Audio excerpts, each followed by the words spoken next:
Okay. Good morning, good afternoon, good evening everyone. This is Darshan Khare live from Pune with the cameraman Darshan Khare. ठीक है. और आज हमें हमारे third lecture number के ऊपर ठीक है. So first of all audio video clear है आई गेस. जैसे ऑलरेडी सब लोगों ने हाँ बोला है तो that means audio video clear होगा. अगर किसी का ऑडियो वीडियो क्लियर नहीं है तो आपके इंस्ट्रूमेंट या आपके हेडफोन्स के अंदर चेंजेस कर लीजिए तो आपका ऑडियो वीडियो ऑटोमेटिकली क्लियर हो जाएगा. ठीक है. मैं शुरू कर रहा हूं लेक्चर के साथ में. सो शॉल वी स्टार्ट. आगे सब लोग आ चुके होंगे.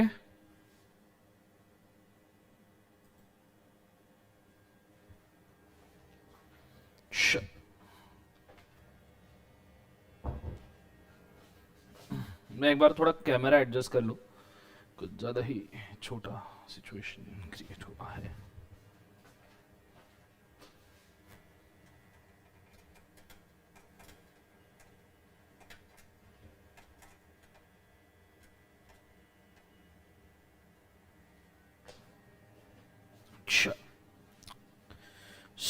Let's go. सो शुरू करते हैं बच्चों. ध्यान देना बोर्ड के ऊपर. कंसंट्रेट करना डबल ट्रिपल तो ही जाके समझ में आएगा. कल जो हमने पढ़ा था उसको एक बार हम थोड़ा सा रिवाइज करेंगे और उसके बाद में ही आज हम आगे बढ़ेंगे. ठीक है. Let's go. First of all कल हमने जो शुरू किया था उसके अंदर सबसे पहला सिचुएशन ये था. 1 सेकंड होल्ड. क्या चल रहा है?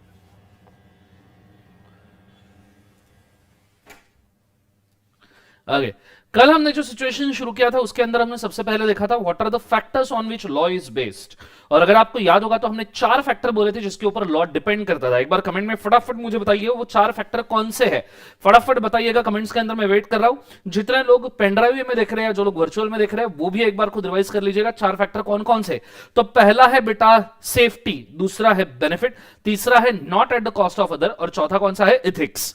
इसमें से 2 फैक्टर लिखने पड़ते हैं. कौन कौन से? सेफ्टी और बेनिफिट. और 2 फैक्टर अज्यूम होते हैं. कौन से? Not at the cost of others और दूसरा कौन सा? एथिक्स. ये अज्यूम होते हैं, ये किसी भी लॉ में लिखे नहीं जाते. फिर हमने देखा था इसका एनालिसिस. सेफ्टी बहुत बढ़िया, सब लोग लिख रहे हैं, शानदार, सबको मालूम है, आइडिया है आई गेस.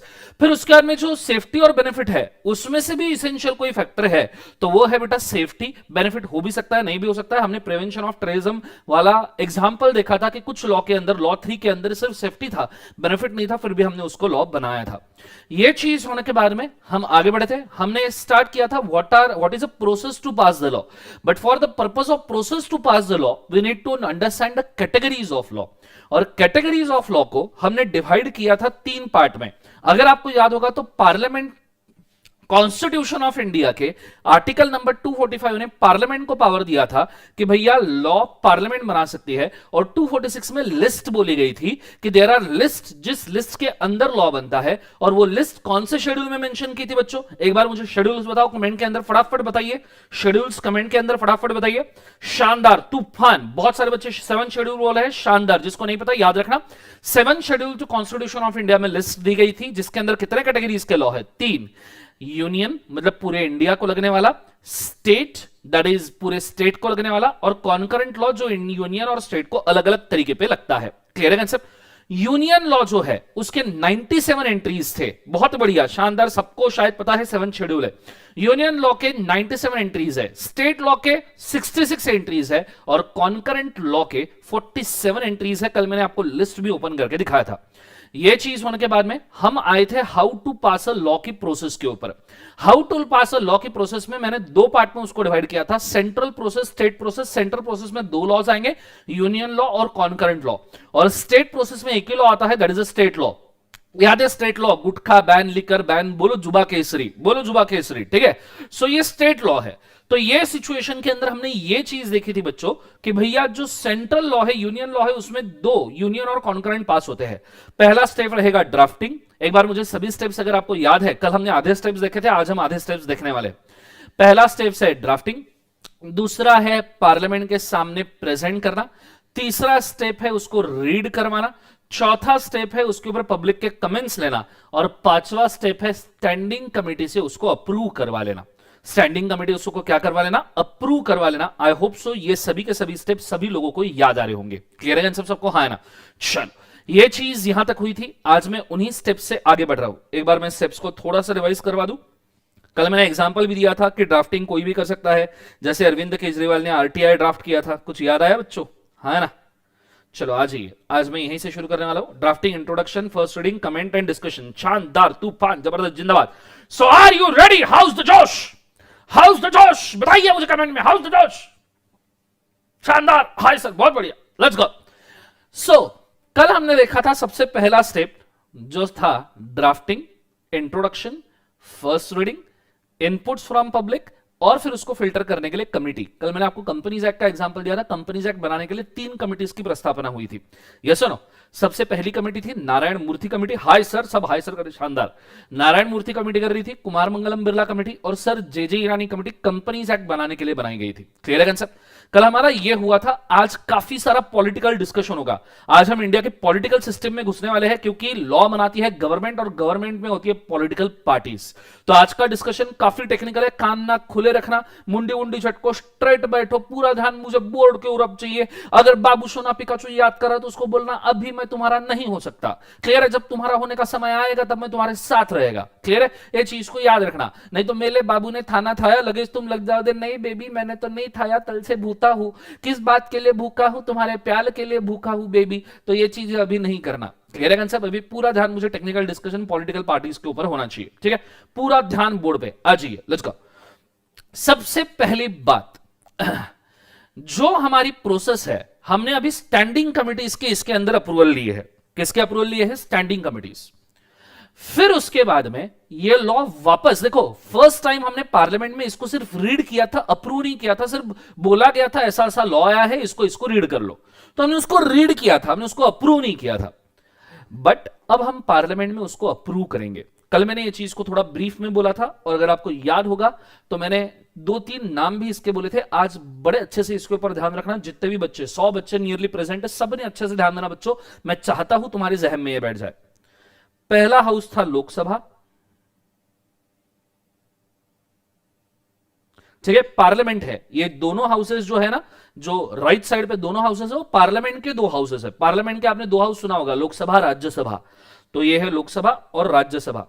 अब जिस तरीके से मैंने इसको बोला है उस तरीके से थोड़ा सा कंफ्यूजन हो सकता है, पर याद रखना, Lok Sabha is always a lower house.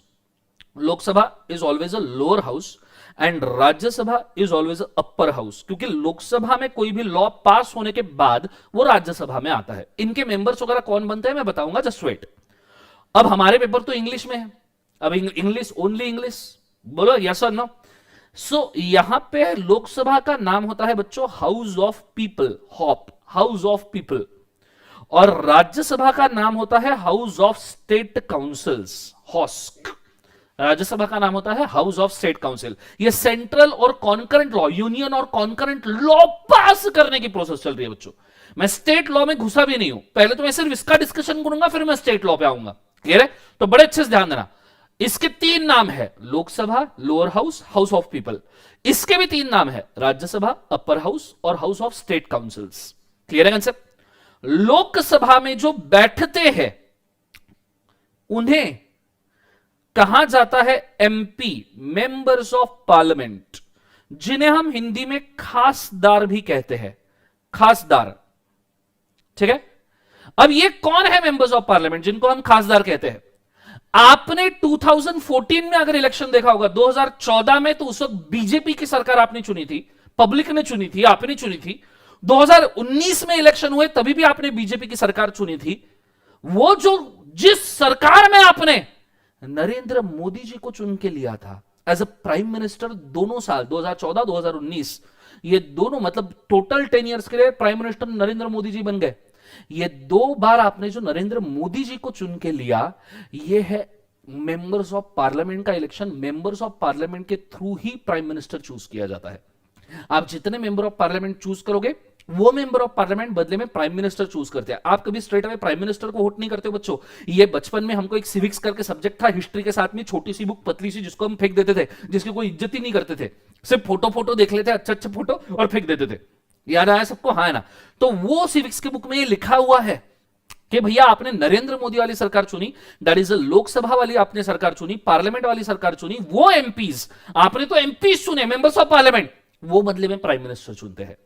तो मित्रों, मेरे प्यारे देशवासियों, 2014 में और 2019 में तुमने जिस प्राइम मिनिस्टर को चुना वो प्राइम मिनिस्टर की सरकार को पार्लियामेंट की सरकार बोला जाता है। समझ में आ रहा है नहीं आ रहा है? समझ में आ रहा है नहीं आ रहा है? तो ये चीज को आपने बड़े अच्छे तरीके से याद रखना। क्लियर है कंसेप्ट सबको? हाँ ना। आपने जो नरेंद्र मोदी वाली सरकार चुनी वो खासदार वाली एमपी वाली सरकार। क्लियर है कंसेप्ट? अब इधर आता हूं मैं state legislative assembly. State legislative assembly, इसके नाम मैं वापस बाद में लिखूंगा बिकॉज वापस 50 आएगा। यह state legislative assembly, state legislative council, यह है राज्य सरकार। यह थी सेंट्रल गवर्नमेंट, केंद्र सरकार, केंद्र सरकार, यह है राज्य सरकार। क्लियर है कंसेप्ट? जिस इलेक्शन में अभी देखो महाराष्ट्र का पॉलिटिक्स जो है ना, महाराष्ट्र का पॉलिटिक्स वो सिर चढ़ के बात कर रहा है, पूरे देश में फैल गया था महाराष्ट्र का पॉलिटिक्स। बीजेपी और शिवसेना ने मिलकर एक साथ इलेक्शन जीता, बाद में शिवसेना ने बीजेपी को धोखा दे दिया और बची हुई सब पार्टीज के साथ मिलकर गवर्नमेंट बना ली उद्धव ठाकरे जी ने, साथ में शरद पवार जी। शरद पवार जी को कौन नहीं जानता जिंदगी के अंदर, मतलब इनके बारे में तो क्या ही बोलना अभी, मतलब जाने दो। सो उद्धव ठाकरे जी, शरद पवार जी, फिर उसके बाद में जो छोटे मोटे जितनी भी पार्टियां थी उन सब ने मिलकर गवर्नमेंट बना ली। और बीजेपी जिसको महाराष्ट्र में सबसे ज्यादा वोट मिले थे वो अपोजिशन में बैठी है। और चीफ मिनिस्टर, ये सब छोटे मोटे पार्टीज मिलके, सब ने मिलके खुद का चीफ मिनिस्टर डिक्लेयर कर दिया, भैया उद्धव ठाकरे जी हमारे चीफ मिनिस्टर है। इसे वो कहते हैं महाशिवा आघाड़ी, महाराष्ट्र की शिवसेना वाली आघाड़ी, जिसमें Shiv Sena is a main party, फिर राष्ट्रवादी कांग्रेस, फिर कांग्रेस और फिर बचे हुए अपक्ष वगैरह सब मिलके उम्मीदवार यहां पे आते हैं। कंसेप्ट समझ में आ रहा है सबको? हाँ ना। ये चीज को आपने बड़े अच्छे तरीके से याद रखना, यह है राज्य सरकार। क्लियर है कंसेप्ट? जो आपके स्टेट का जो चीफ मिनिस्टर है, जिसमें आप चीफ मिनिस्टर चूज करते हो, उसे हम कहते हैं बच्चों राज्य सरकार। उसे हम क्या कहते हैं बच्चों? राज्य सरकार। इस बात को याद रखना। क्लियर है कंसेप्ट? तो मैं इस चीज को वापस से एक बार लिख के दे दूं, ठीक है? वापस से एक बार लिख के दे दूं तो आपको शायद समझ में आएगा। आ जाइए। मैंने यहां पे लिखा था, एक बार वापस से लिखूंगा, लोअर हाउस, लोकसभा, ये सब चीजें हमको लिखनी है इसलिए मैं लिख रहा हूं बेटा। हां, इसे कहते हैं hop house of people also.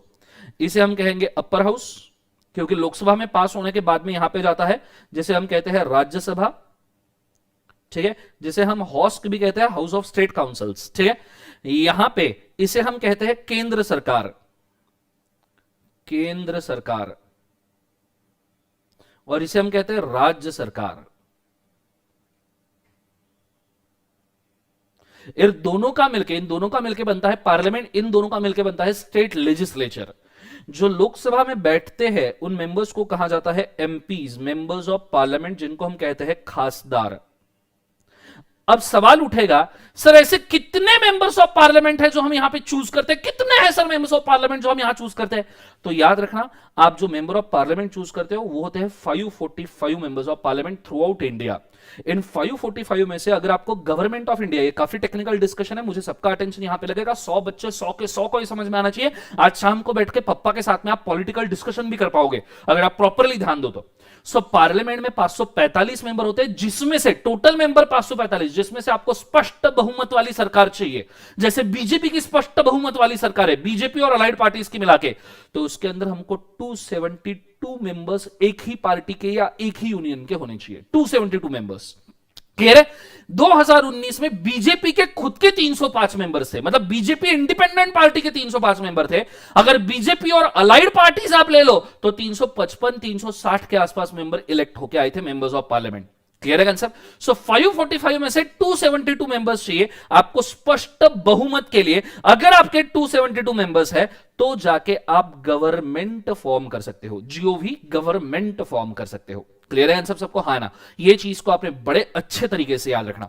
और आपको पता है इस इलेक्शन में आपने दो वर्ड काफी अच्छे से सुने होंगे, दो वर्ड आपने काफी अच्छे से सुने होंगे। ये चीज को आपने बड़े अच्छे तरीके से ध्यान देना, तो जाके ये चीज समझ में आने वाली है। ठीक है, बड़े अच्छे से ध्यान देना। एक होता है एनडीए, पॉलिटिकल एजेंडा बोल रहा हूं इंडिया का किस तरीके से चलता है। एनडीए पता है क्या है? नेशनल डिफेंस एकेडमी नहीं, नालायक। नेशनल डिफेंस एकेडमी कहां से आए बीच के अंदर, नालायक। ध्यान दो अच्छे से। एनडीए का मतलब है national democratic alliance. National democratic alliance मतलब Bharatiya Janata party plus state wise सभी के सभी अलाइड पार्टी। जैसे 2019 में, अभी तो नहीं है, पर 2019 में बीजेपी और महाराष्ट्र की शिवसेना मिलके एनडीए बन रहा था 2019 में। अभी तो टूट गया, पर 2019 में जब इलेक्शन लड़े थे लोकसभा के तो बीजेपी और महाराष्ट्र की शिवसेना मिलके बना था NDA, national democratic alliance. Clear है? और फिर दूसरा वर्ड आपने सुना होगा यूपीए, यूनाइटेड प्रोग्रेसिव अलायंस, मतलब कांग्रेस, पप्पू जी प्लस उसके रीजनल अलाइड पार्टीज मिलके जो गवर्नमेंट बनता है, that is UPA, United progressive alliance. आपने शायद सुना होगा यूपीए के अध्यक्ष पद से सोनिया गांधी जी और राहुल गांधी जी ने इस्तीफा दिया है, और आगे शरद पवार जी को वो बनाने वाले हैं यूपीए का अध्यक्ष, यूनाइटेड प्रोग्रेसिव अलायंस का अध्यक्ष।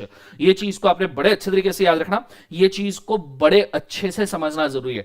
एनडीए, लास्ट टाइम एनडीए के 2019 के इलेक्शन में एनडीए के ही 355 के ऊपर सीटें थी, क्लियर है कंसेप्ट, जिसमें कि बीजेपी की इंडिपेंडेंट सीटें 305 थी, क्लियर है। यूनाइटेड प्रोग्रेसिव अलायंस हार गया था कांग्रेस अलाइड पार्टी, इसलिए तो हम प्राइम मिनिस्टर मनमोहन सिंह नहीं, मोदी जी को देख रहे, मनमोहन सिंह बीच में कहां से आ गए, सो मोदी जी को देख रहे, ये चीज को आपने याद रखना, क्लियर है कंसेप्ट सबको, हाँ है ना। सो ये हुआ लोकसभा वाला चिट्ठा। आपको बताए, चलो एक खास बात बताऊं, अगर आप रेडी हो, समझने के लिए रेडी हो, मुझे एक बार कमेंट में बता दो कुछ खास बात सुननी है क्या आपको, फटाफट कमेंट में बताओ। उत्तर भारत वाले लोग खुश हो जाएंगे ये चीज समझने के बाद में, मुझे कमेंट के अंदर बताओ कि क्या आपको कोई खास बात सुननी है, फटाफट बताइए। 109 बच्चे, शानदार, तूफान, सब हाँ बोल रहे हैं। अब मैं आपको एक खास बात बताता हूं, अगर आपको इसके अंदर इंटरेस्ट आ रहा है तो, ठीक है। मुझे एक बात बताओ, कितनी सीटें हैं? 545। आपको पता है कुछ 4 राज्य ऐसे हैं, सिर्फ 4 राज्य ऐसे हैं, जिन 4 राज्यों में अगर आपने खुद की स्पष्ट बहुमत वाली सरकार बना ली, लोकसभा का आप मेंबर्स ऑफ पार्लियामेंट उन 4 राज्यों से जीत गए, तो आपका पूरा इलेक्शन जीतना लगभग तय होता है। 99% आप हो सकता है आपकी गवर्नमेंट बना के आओगे। ऐसे 4 राज्य कौन से हैं, किसको पता है कि ये 4 राज्यों में अगर आप जीत गए इलेक्शन, मेंबर्स ऑफ पार्लियामेंट आपने ज्यादा से ज्यादा बना लिए, तो आपकी सरकार बनना तय है। ऐसे कौन से 4 राज्य है, कौन बता सकता है मेरे को, बताइए फटाफट कमेंट्स में।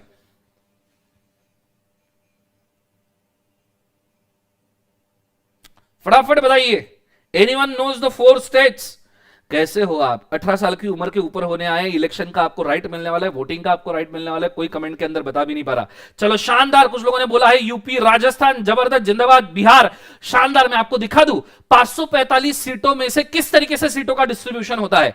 सबसे पहले लेवल के ऊपर आता है जिसके पास सबसे ज्यादा सीटें हैं, उत्तर प्रदेश, टोटल 80 सीटें हैं उत्तर प्रदेश के हाथ में 545 में से। आप सोचो 36 states and union territories, 36 states union territories में से सिर्फ उत्तर प्रदेश में 80 सीटें हैं, क्योंकि उत्तर प्रदेश का पॉपुलेशन भी उतना ज्यादा है, क्लियर है कंसेप्ट, क्योंकि उत्तर प्रदेश से ही तो मेनली भारत की शुरुआत हुई थी, गंगा वगैरह सब वहां से बहती है, कंसेप्ट समझ में आ रहा है। तो उसके आसपास में जो विसिनिटी है वो पहले भारत की विसिनिटी बनी थी 80। उसके बाद में अगर आप जाओगे तो भैया हमारा स्टेट आता है जहां मैं रहता हूं, महाराष्ट्र, 48 सीट्स महाराष्ट्र के अंदर है। बिहार में जाओ तो 40 सीट्स बिहार के अंदर है।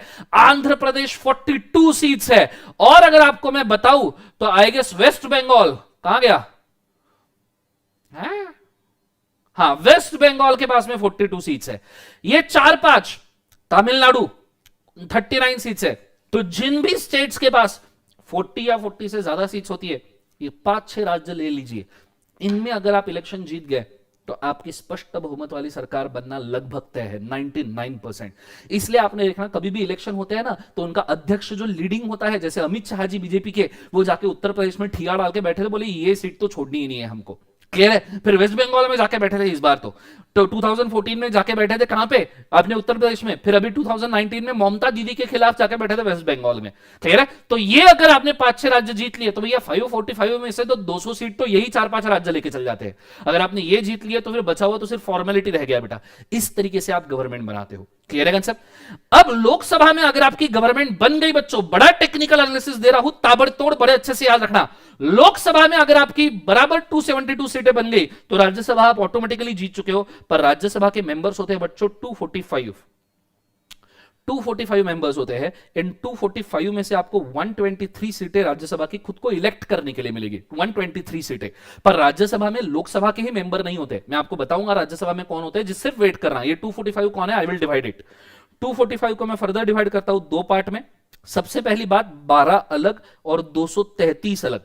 233 जो अलग है, वैसे राज्यसभा के 250 तक के भी मेंबर्स हो सकते हैं, 250 255 तक, बट फिलहाल नॉर्मली 245 के आसपास ही होते हैं। राज्यसभा का नंबर थोड़ा वेरिएबल है, याद रखना। ये 233 कौन अपॉइंट करेगा ये मैं आपको बताऊंगा, इसका टेंशन लेने की जरूरत नहीं है। पर ये जो 12 लोग हैं ये इलेक्ट किए जाते हैं by president of India. President of India in 12 लोगों को इलेक्ट करेगा, अलग अलग कास्ट, कल्चर, क्रीड, रिलीजन, अलग अलग सोशल बैकग्राउंड से। जैसे आपने शायद सुना होगा Sachin Tendulkar ji, the master blaster, the god of cricket, Sachin Tendulkar ji is a member of Rajya Sabha, was a member of Rajya Sabha, और वो स्पोर्ट्स कैटेगरी से सिलेक्ट किए गए थे for the purpose of Rajya Sabha का मेंबरशिप। दूसरे अगर मैं बोलूं तो जावेद अख्तर जी जो लिरिसिस्ट है, फरहान फरहान अख्तर के पिताजी, फरहान अख्तर पता है तुम्हें, है फरहान अख्तर उसके पिताजी। सो फरहान अख्तर के जो पिताजी है जावेद अख्तर जी, वो मेंबर ऑफ राज्यसभा थे। विजय माल्या, यकीन नहीं होगा, भाग गया, भगोड़ा आदमी भाग गया, पर Vijay Mallya was also a member of Rajya Sabha. जिस राज्यसभा की सीट का इस्तेमाल करते हुए ही उसने किंगफिशर एयरलाइन को ऊपर लाने की कोशिश की थी, विजय माल्या जी ने। आपको पता है किंगफिशर के फ्रॉड में उन्होंने गवर्नमेंट के जो एयरलाइन थे ना, एयर इंडिया और इंडियन एयरलाइंस, उनकी पूरी वाट लगा दी थी। आपको पता है पहले एयर इंडिया के जो फ्लाइट थे वो पीक टाइमिंग में चलते थे। व्हाट इज पीक टाइमिंग, जरा सुनना इसको ठीक से, किंगफिशर का थोड़ा भी फ्रॉड समझ में आएगा, थोड़ा सा आगे तो पूरा समझ में आएगा, फिलहाल 2 मिनट के लिए बोलता हूं, याद रखना, ठीक है, बड़े अच्छे से। एयरलाइन पीक टाइमिंग पर उड़ती है। जैसे मुझे पूना से आज दिल्ली जाना है या मुंबई से मुझे दिल्ली जाना है, तो मैं कब जाऊंगा, मैं मॉर्निंग के फ्लाइट से जाऊंगा, इवनिंग फ्लाइट से वापस आ जाऊंगा। तो morning is a peak hour, evening is a peak hour. Normally दोपहर के फ्लाइट में कोई मुंबई या दिल्ली जाता नहीं जब तक उसको 2-4 दिन के लिए ना रहना हो। तो peak timing is a morning and evening. Vijay Mallya ji ने राज्यसभा की सीट का गलत इस्तेमाल करते हुए एयर इंडिया के पीक टाइमिंग्स उठा के दे दिए थे किंगफिशर एयरलाइंस को, क्लियर है। और उसके फेयर्स दिए थे बढ़ा के, मतलब जो चीज 2,500 में पूना से दिल्ली में हो सकती थी उसके लिए 6-7 हजार रुपए लगा रहा था। अब कोई सिर्फ एयर होस्टेस देखने के लिए 6-7 हजार रुपए तो नहीं देगा, बात तो सही है ना, क्लियर है। इसलिए किंगफिशर डूब गया बिकॉज ऑफ हाई फेयर्स।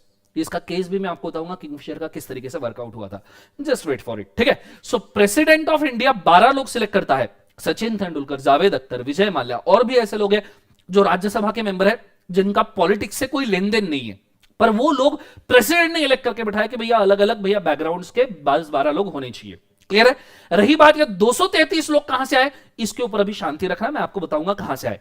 अब मैं आपको बृहद वाक्य बोलता हूं, the end game, end game, end game, finishing line, बड़े अच्छे से याद रखना।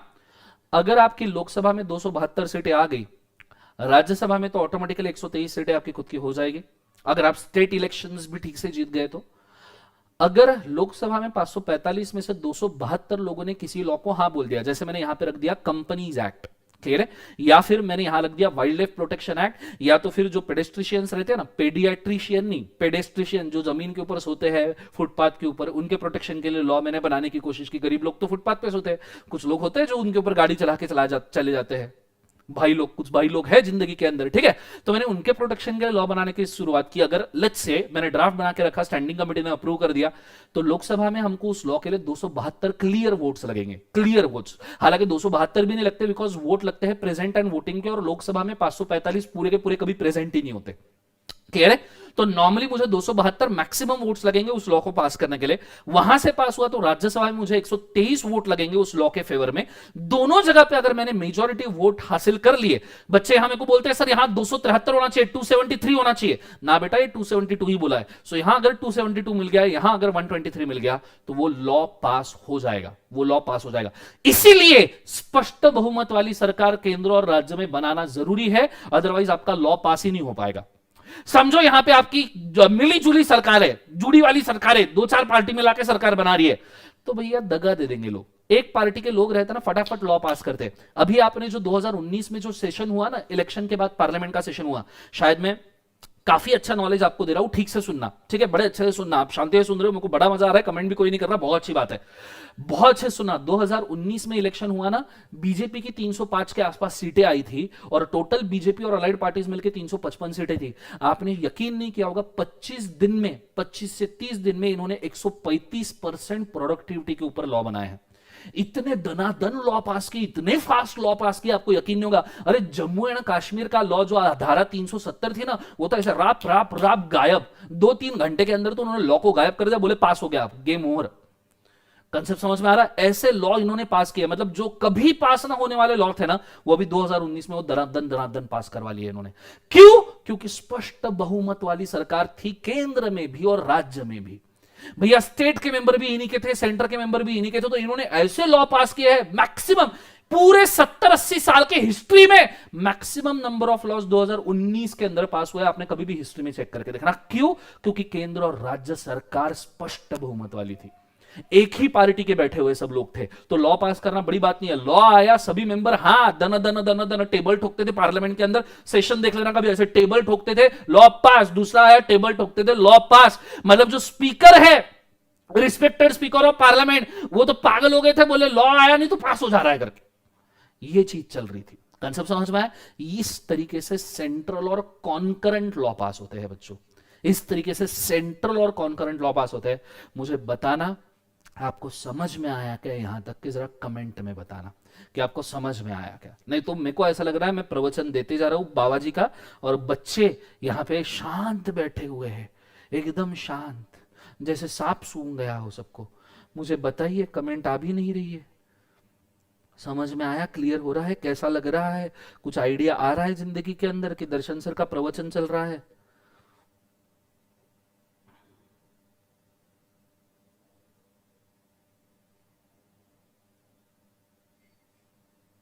चलो बहुत बढ़िया। तो मुझे बताओ, आज पप्पा के साथ बैठ बैठ के पॉलिटिकल डिस्कशन कौन करेगा रात को? ठीक है, तो जरा अभी थोड़ा थोड़ा इंप्रेशन बनना चाहिए। हाँ यार, सीए इंटरमीडिएट में पप्पा, इसका पप्पा बोलना क्या हो गया, वो पॉलिटिक्स का क्या चल रहा है, थोड़ा सा कैसे तुम अभी आगे से, अब इलेक्शन जब होगा तो जब तुम वोट करोगे तुमको भी मजा आएगा। चलो बहुत ही बढ़िया, शानदार, ठीक है, जबरदस्त। सब लोगों ने हाँ बोला, जूम सो के सबको समझ में आ रहा होगा। ये तो सेंट्रल लॉ की बात हुई। अब मैं जा रहा हूं स्टेट पे। स्टेट काफी इजी है, सेंटर समझ गया तो स्टेट बड़ी बात नहीं है, क्योंकि स्टेट तो बहुत अलग है। अब देखना, इंडिया में 36 स्टेट्स और यूनियन टेरिटोरीज है। 36 states and union territories, if I am not wrong, जहां तक मेरे को फिगर पता है 9 यूनियन टेरिटोरीज है, 9 यूनियन टेरिटोरीज है। और अगर हम 9 यूनियन टेरिटोरीज बोले तो नहीं, 7 यूनियन टेरिटोरीज है, if I am not wrong. मुझे एग्जैक्ट फिगर यूनियन टेरिटोरीज का नहीं पता अभी। एंड आई गेस 29 स्टेट्स है इंडिया के अंदर, 7 union territories and 29 states. Jammu and Kashmir होने के बाद पहले 37 थे, पर उसमें से अब 2 यूनियन टेरिटोरीज बन गए, लद्दाख, लेह लद्दाख एंड जम्मू एंड कश्मीर। तो 2 बढ़ गए और 1 स्टेट कम हो गया, तो यह 36 स्टेट्स एंड यूनियन टेरिटोरीज हो गए। अब या 37 स्टेट्स एंड यूनियन टेरिटोरीज है, if I am not wrong. 36 तो पहले था, my mistake. 37 states and union territories है, जिसमें से 8 या 9 आपके हैं। 28 एंड 9, आर यू श्योर? चलो बहुत बढ़िया, 28 एंड 9, बच्चों ने ही बोल दिया, हाँ by right. 28 and 9, 28 states and 9 union territories यहां पे है। अब यहां पे एसएलए, मतलब हम यूनियन टेरिटोरीज की बच्चों यहां पे बात नहीं कर रहे, क्योंकि यूनियन टेरिटोरीज में तो सेंट्रल गवर्नमेंट के ही लॉ चलते हैं, इसलिए उनको यूनियन टेरिटोरी कहा जाता है, जिसको यूनियन मतलब केंद्र सरकार कंट्रोल करेगी। तो हम बात कर रहे हैं सिर्फ 28 स्टेट्स की। अब उन 28 स्टेट्स के लिए पहले होता है SLA, state legislative assembly, state legislative assembly, और दूसरा होता है स्टेट लेजिस्लेटिव काउंसिल,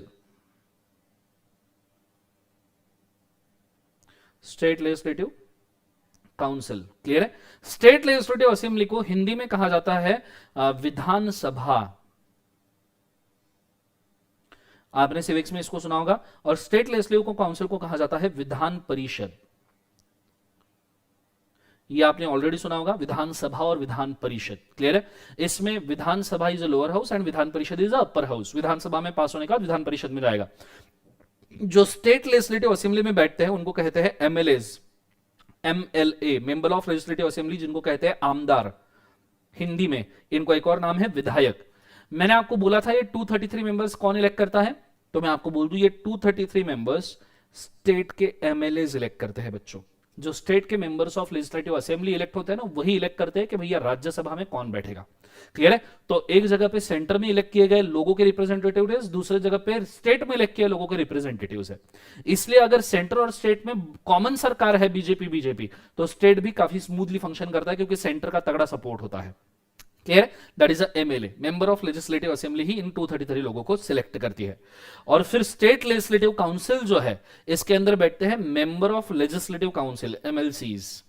क्लियर है कंसेप्ट? कॉर्पोरेटर्स वगैरह जिनको नॉर्मली कहा जाता है। कंसेप्ट समझ में आ रहा है सबको? हाँ ना, ये चीज को आपने बड़े अच्छे तरीके से याद रखना। क्लियर है कंसेप्ट? फिर इसके बाद में आते हैं प्रेसिडेंट ऑफ इंडिया। अब देखो, लोकसभा में लॉ पास हो गया। अच्छा, इनके नंबर्स वेरिएबल, इनके नंबर्स में बोल नहीं सकता, 28 स्टेट्स को तो हम देख भी नहीं पाएंगे। अच्छा, अब यहां पे लॉ पास हो गया राज्यसभा लोकसभा दोनों के पास में, तो आएगा प्रेसिडेंट के पास। फिलहाल हमारे प्रेसिडेंट कौन है? फटाफट बताइए मुझे, कौन है प्रेसिडेंट इंडिया के? नालायक लोगों, इंडिया के इंडिपेंडेंट नागरिकों, who is the president of India? बताइए फटाफट।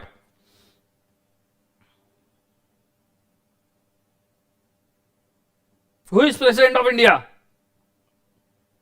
रामनाथ कोविंद जी। शानदार, तूफान, जबरदस्त, जिंदाबाद। सबको पता है रामनाथ कोविंद जी प्रेसिडेंट है। आपको पता है प्राइम मिनिस्टर, क्रिमिनल रिकॉर्ड वाला बंदा भी प्राइम मिनिस्टर बन सकता है, जो जेल में गया है वो भी प्राइम मिनिस्टर बन सकता है। प्रेसिडेंट नहीं बन सकता। प्रेसिडेंट के खिलाफ गवर्नमेंट का कोई भी नोटिस नहीं चाहिए, कोई भी असेसमेंट नहीं चाहिए, कोई भी शो कॉज नोटिस भी नहीं चाहिए। क्लीन कैरेक्टर होना चाहिए, कोई झगड़े वगड़े नहीं होने चाहिए, क्रिमिनल रिकॉर्ड नहीं होना चाहिए, तो ही बंदा प्रेसिडेंट बन सकता है। जैसे आदरणीय प्रतिभाताई पाटिल जी, आदरणीय एपीजे अब्दुल कलाम जी, आदरणीय प्रणब मुखर्जी, आदरणीय रामनाथ कोविंद जी। कंसेप्ट समझ में आ रहा है सबको? हाँ ना। इनके खिलाफ देखना आपको कोई क्रिमिनल रिकॉर्ड नहीं दिखेगा। प्राइम मिनिस्टर तो जेल में गया हुआ बंदा भी बन सकता है, प्रेसिडेंट नहीं बन सकता। ये चीज को आपने बड़े अच्छे तरीके से याद रखना है। क्लियर है? आपको पता है प्रतिभा पाटिल जी हमारे गांव से बिलोंग करती है, अमरावती। प्रतिभा ताई पाटिल जो एपीजे अब्दुल कलाम जी के बाद में, शायद उनके बाद में जो प्रेसिडेंट थी या पहले, वो हमारे गांव अमरावती से बिलोंग करती है। मैं उनको जानता हूं पर्सनली, सच्ची में मैं उनको पर्सनली जानता हूं। ये अलग बात है कि वो मेरे को नहीं जानते। क्लियर है कंसेप्ट? आगे सो ये चीज को आपने याद रखना, वो मेरे को नहीं, मैं उनको जानता हूं। ठीक है? सो रामनाथ कोविंद जी ये हमारे फिलहाल के प्रेसिडेंट है, और फिर दोनों हाउसेस में पास होने के बाद रामनाथ कोविंद जी इसको पास करेंगे। रामनाथ कोविंद जी इसको रिजेक्ट भी कर सकते हैं। President can either accept the law और he can either reject the law, लेकिन वो जब लॉ रिजेक्ट करेंगे तो उनको रिजेक्शन के साथ रीजन देने पड़ सकते हैं। एक बार जो लॉ रिजेक्ट हो गया वो वापस पास होकर आएगा। प्रेसिडेंट किसी भी लॉ को सिर्फ एक बार रिजेक्ट कर सकते हैं। प्रेसिडेंट किसी भी लॉ को सिर्फ ओनली वन टाइम रिजेक्ट कर सकते हैं। कंसेप्ट समझ में आया? इधर जो स्टेट में जो लॉ को अलाउ करते हैं या एक्सेप्ट करते हैं, that is a governor of state. आपको आपके स्टेट का गवर्नर पता होना चाहिए। मुझे तो सभी स्टेट के गवर्नर ही नहीं पता, लेकिन हमारे स्टेट का, महाराष्ट्र का पता है। भगत सिंह गौशाली ये हमारे महाराष्ट्र के गवर्नर है, जो स्टेट लॉ को अप्रूव करते हैं। जुबा केसरी बैन करने का जो लॉ अप्रूव किया था भगत सिंह गौशाली, इन्होंने ही अप्रूव किया था। क्लियर? तो गवर्नर स्टेट में लॉ को अप्रूव करता है। इधर प्रेसिडेंट इधर गवर्नर, दोनों ने लॉ को अप्रूव कर दिया। फिर वो जाएगा सेंट्रल गवर्नमेंट के पास, भारत की राज्य सरकार, भारत का राज्यपत्र, और इधर जाएगा स्टेट गवर्नमेंट के पास, महाराष्ट्र शासन का राज्यपत्र। भारत का राज्यपत्र मतलब भारत का ऑफिशियल गैजेट, ओजेड इसका डिनोटेशन होता है, ऑफिशियल गैजेट। और ये स्टेट का ऑफिशियल गैजेट होता है, central government official gazette, state official gazette, जिसमें तीन चीजें डिक्लेयर करते हैं। कौन से दिन से, डेट, कौन से एरिया में, कितना एरिया में कितने नंबर ऑफ सेक्शन अप्लीकेबल कर रहे हैं, कौन से दिन से कौन से एरिया में कितने नंबर ऑफ सेक्शन उस लॉ के अप्लीकेबल कर रहे हैं। पूरा लॉ कभी एक साथ अप्लीकेबल नहीं होता। एग्जाम्पल, अगर मैं कंपनीज एक्ट की बात करूं तो कंपनीज एक्ट अप्लीकेबल हुआ था 12 सितंबर 2013 से, जो हमारे सिलेबस में है। वो पूरे ऑल ओवर इंडिया को अप्लाई किया गया था, और टोटल नंबर ऑफ सेक्शंस जो अप्लाई किए गए थे वो थे 98 सेक्शंस। बच्चों कितने सेक्शंस अप्लाई किए गए थे? 98। 12 सितंबर 2013, 2013 का कंपनीज एक्ट है, ऑल इंडिया को अप्लीकेबल था 98 सेक्शन के साथ। Date, area, section same state में भी होगा, सेम स्टेट में भी चलेगा। दैट इज कौन से दिन से, डेट, एरिया और सेक्शन। पेन चल नहीं रहा है, पर इधर का ही आप यहां पे रिपीट कर देना। ये वापस पेन को क्या हो गया जिंदगी में? ए मां शक्ति। हाँ, डेट, एरिया एंड सेक्शन, कौन से दिन से कौन से एरिया में कितने सेक्शन एप्लीकेबल होंगे। एक बार ये पास हो गया तो आपका इंडिया का लॉ पास हो गया। हाँ, कॉन्करेंट लॉ ये पूरी प्रोसेस में पास होने के बाद वापस स्टेट में आएगा अप्रूवल के लिए, और स्टेट उसके ऊपर नए रेगुलेशन बना सकते हैं। कॉन्करेंट लॉ में ये भी करना है, ये भी करना है। यूनियन लॉ में आपको सिर्फ ये प्रोसेस कंप्लीट करना है, स्टेट लॉ में सिर्फ ये प्रोसेस कंप्लीट करना है, कॉन्करेंट में ये भी करना है, बाद में ये भी करना है। क्लियर है कंसेप्ट? ये चीज को आपने अच्छे तरीके से याद रखना। आपका कोई भी लॉ ले लो, contract, sale of goods, partnership, उसके बाद में इंटर का कंपनीज एक्ट, उसके बाद में निगोशिएबल इंस्ट्रूमेंट्स एक्ट। अगर आप फाइनल पे आ जाओ तो कंपनी एक्ट, फेमा, सेबी, सिकरा, banking, insurance, IRDA, SARFAESI, PMLA, factories act, minimum wages act, workmen's compensation act, industrial dispute act, wildlife protection, narcotic drugs, psychotropic substances, Indian penal code, criminal code, civil procedure code, wildlife protection, जितने भी India के laws है, बस यही process है जिसके through ये पास किए जा सकते हैं। ये छोड़ के दूसरा प्रोसेस इंडिया में नहीं है। समझ में आया तो लाइक ठोकिए और मुझे बताइए कि आपको ये कैसा लगा। ठीक है, जरूर बताइए। और जो कल आपने 2 पेज का डिवीजन किया था उसमें से आधा चार्ट आपने लिखा था, ये उसके बाद बचा हुआ आधा चार्ट है, उसी के आगे कैरी फॉरवर्ड करके लिखना है। कल हमने लिखा था स्टैंडिंग कमेटी के अप्रूवल के साथ, उसके नीचे ही आपको ये स्टेप्स लिखते जाने हैं। कैसा लगा मुझे कमेंट में जरूर बताइए। पता रहना चाहिए मेरे को आपको समझ में आया नहीं आया, कैसा लगा ये भी बताना। गो for it fast.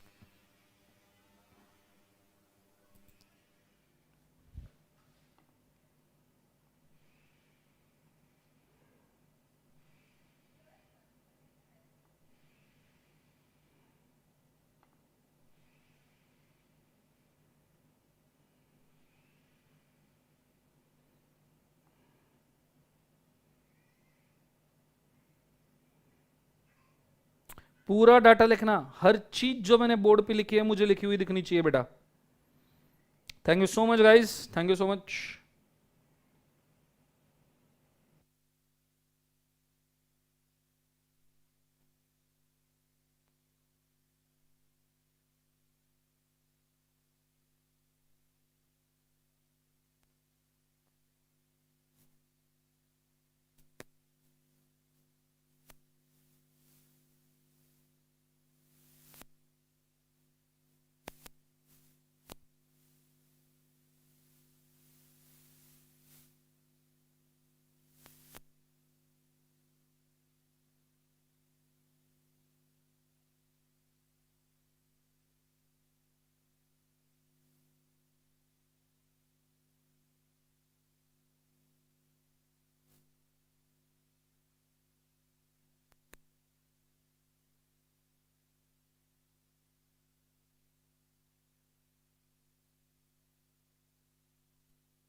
Declaration in OZ मतलब ऑफिशियल गैजेट, जो भारत का राज्य पत्र आपने देखा हुआ है वही ऑफिशियल गैजेट होता है।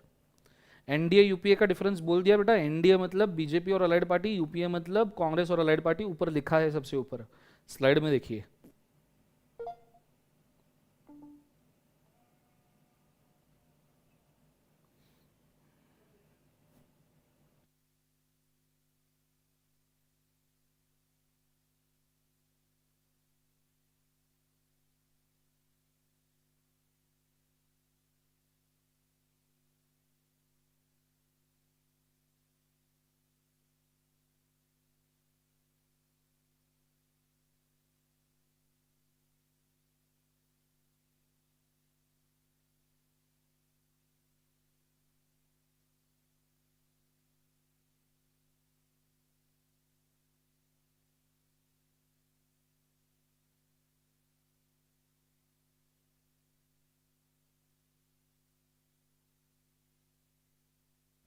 वेटो पावर अभी डिस्कशन में आएगा, जस्ट वेट बेटा।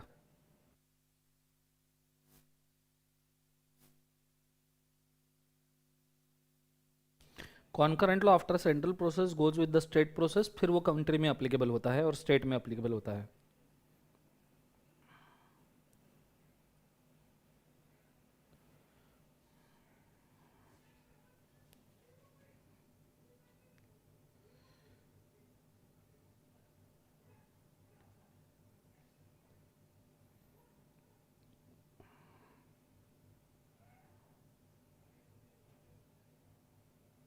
SLA can make the changes बेटा, जो उनको सही लगते हैं वो चेंजेस वो कर सकते हैं।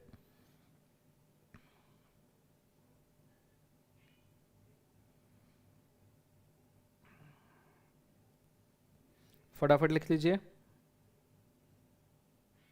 इंट्रोडक्शन सिर्फ अपर लोअर हाउस में देना पड़ता है, हाउस ऑफ पीपल में। हाउस ऑफ स्टेट काउंसिल में वो फिर ऑटोमेटिकली कंसिडर किया जाता है। चलो डन एवरीबॉडी, हो गया तो मुझे बताइए कमेंट्स में, नहीं हुआ तो रुक जाते हैं, नहीं हुआ तो भी बताइए लिखना। सेफ्टी के लिए स्क्रीनशॉट भी खींच के रखिए, नहीं हुआ तो मुझे कमेंट में बताइए बच्चों, नहीं तो मैं आगे बढ़ जाऊंगा गलती से।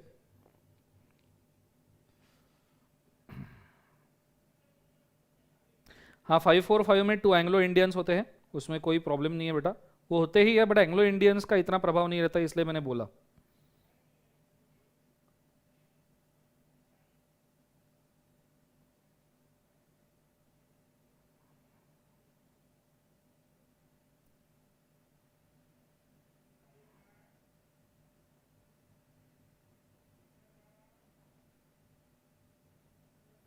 चलो good morning everyone, good morning Abhishek, good morning. चलो डन एवरीबॉडी।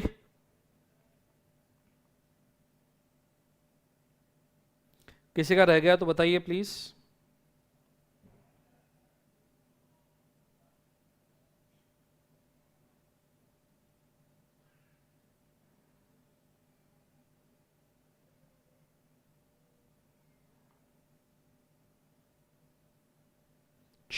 बहुत बढ़िया।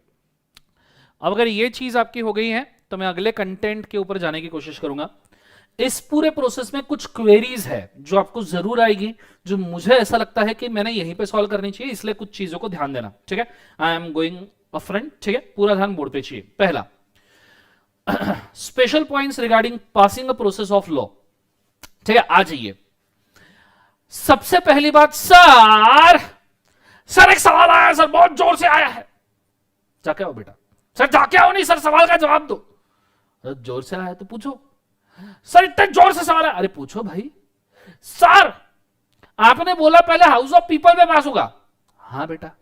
सर फिर तुमने बोला sir house of state council पे पास होगा। हाँ बेटा। क्या गलत बोला? सर पर इतना समय है ही नहीं, अर्जेंट में लॉ आया है, बहुत जोर से लॉ आया है, एकदम अर्जेंसी में पास करना जरूरी है। पार्लियामेंट के साइड में बम फट गया सर, यहीं फट गया चेयर के नीचू, बुम। सर एक आधा पॉलिटिशियन उड़ गया, बुम। सर क्या करे? सर बताइए सर। बात तो सही है। अगर कभी कोई लॉ बहुत अर्जेंसी में आ गया, बहुत अर्जेंसी में, कि भैया कल हमको ना भैया पाकिस्तान के साथ वॉर करना है, वैसे वॉर बहुत बुरी चीज है पर पाकिस्तान हरकतों से बाज नहीं आता, कल हमको पाकिस्तान के साथ वॉर करना है, उड़ा ही देना है, खत्म ही करना है, नक्शे से रहना ही नहीं चाहिए जिंदगी के अंदर। सो कल हमने डिसाइड कर लिया कि भैया वॉर करना, वैसे करने की इच्छा नहीं है हमारी, हम शांति प्रिय लोग हैं, पर अगर कोई बाज ना है, लातों के भूत बातों से नहीं मानते, तो हम लाते भी मारेंगे और ऊपर से क्या क्या मारेंगे उनको ही मालूम। समझ में आ रहा है? तो कल हमको पाकिस्तान से वॉर करना है, तो ऐसे केस में हमको अर्जेंटली एक लॉ की जरूरत है, एकदम अर्जेंट में। तो क्या अर्जेंट में लॉ पास हो सकता है? बिल्कुल हो सकता है।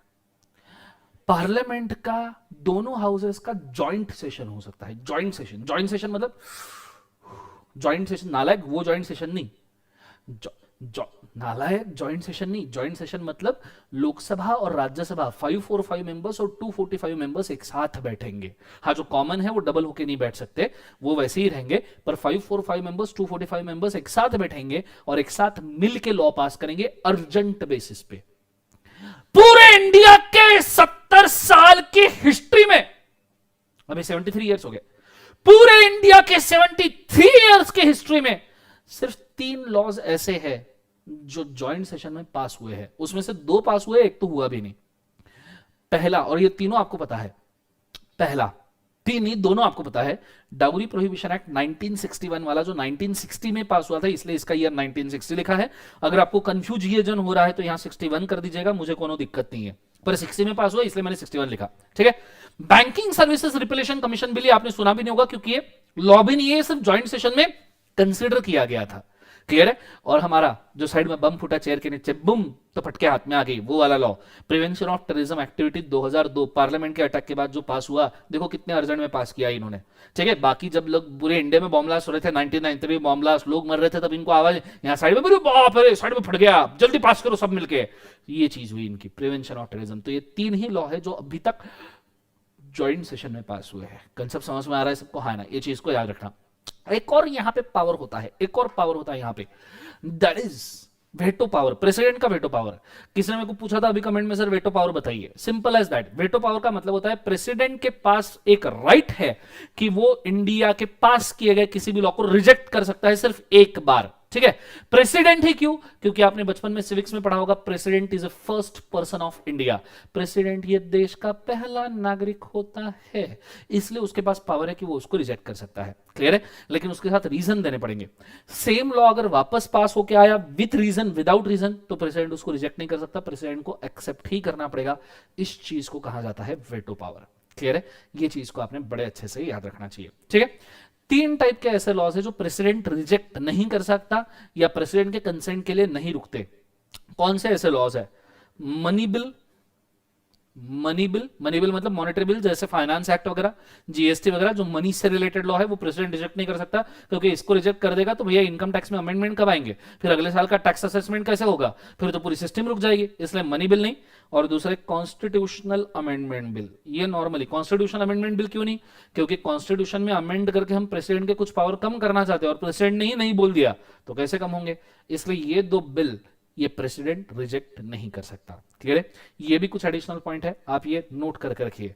मेरे को ऐसा लग रहा है आज मौसम बड़ा बेईमान है, सब लोग ऐसे ठंडे पड़े हुए हैं, ठीक है, कमेंट सेक्शन में भी ऐसे मेरे को फील आ रहा है, पढ़ाते पढ़ाते वो समझते हैं ना, टीचर को एक एनर्जी महसूस होती है, आज ऐसे महसूस हो रहा है कि कोई दम ही नहीं है तुम्हारे अंदर। मतलब क्या हो क्या गया, तुम्हारी सबकी गर्लफ्रेंड तुमको एक साथ धोखा देके भाग गई, एक साथ बॉयफ्रेंड सबको धोखा देके भाग गया, या तुम्हारे बाबू छोना पिकाचू ने तुमको अभी तक रिप्लाई नहीं किया, हो क्या गया जिंदगी में तुमको। हाँ तुम तो सीए कर रहे हो, वैसे भी तुमको होंगे नहीं गर्लफ्रेंड बॉयफ्रेंड, वो बात अलग है, क्लियर, बट हो क्या गया, ये चीज को आपने याद रखना, ठीक है। सो फटाफट फटाफट मुझे बताइए, गो फॉर इट फास्ट, ये लिख लीजिए। अच्छा, स्लो मोड ऑन है, इसलिए स्लो मोड तो बेटा इसलिए ऑन है क्योंकि स्पैम ना करे कोई, फिर एक ही बंदा कमेंट करते बैठ जाता है। ठंड, वाह वाह वाह, क्या रीजन है, ठंड। मुझे ऐसा लगता है कुछ लोग अभी तक के रजाई से निकले भी नहीं होंगे, सवेरे उठे, अरे दर्शन सर का लेक्चर है मस्त, ऐसे सवेरे उठे होंगे, दर्शन सर का लेक्चर है मस्त, रजाई लेके मोबाइल सामने रखते, कुड़ मम्मी एक चाय लाना, लेक्चर चल रहा है, ये होगी ना मस्त ठंड, मालूम मेरे को। नालायक लोगों, उठो जिंदगी में, मुंह तो भी धोया, ब्रश तो भी किया, क्या आगे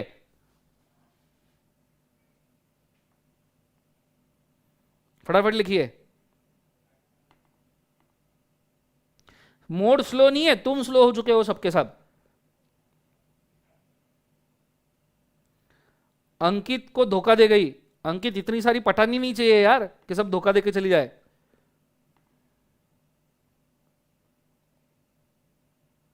अरे पढ़ते वक्त ना करे, बाकी वक्त क्या हो गया है जिंदगी में सबको।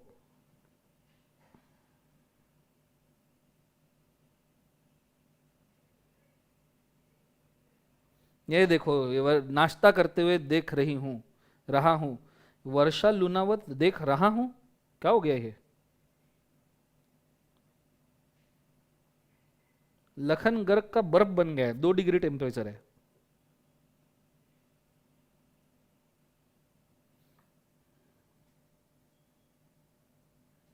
शानदार कृष्ण कुमार, जबरदस्त।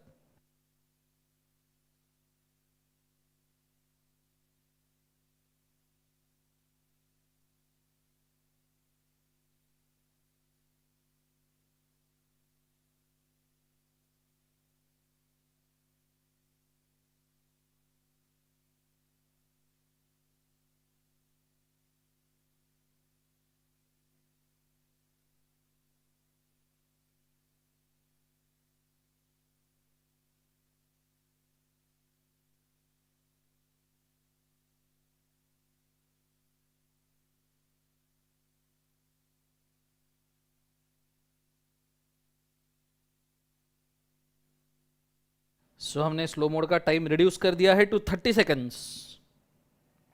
Thank you so much.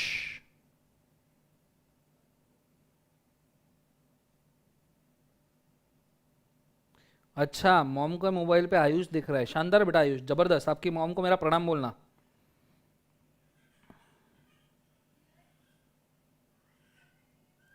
Pen drive बेटा 1 जनवरी से शुरू होगी डिलीवरी करना।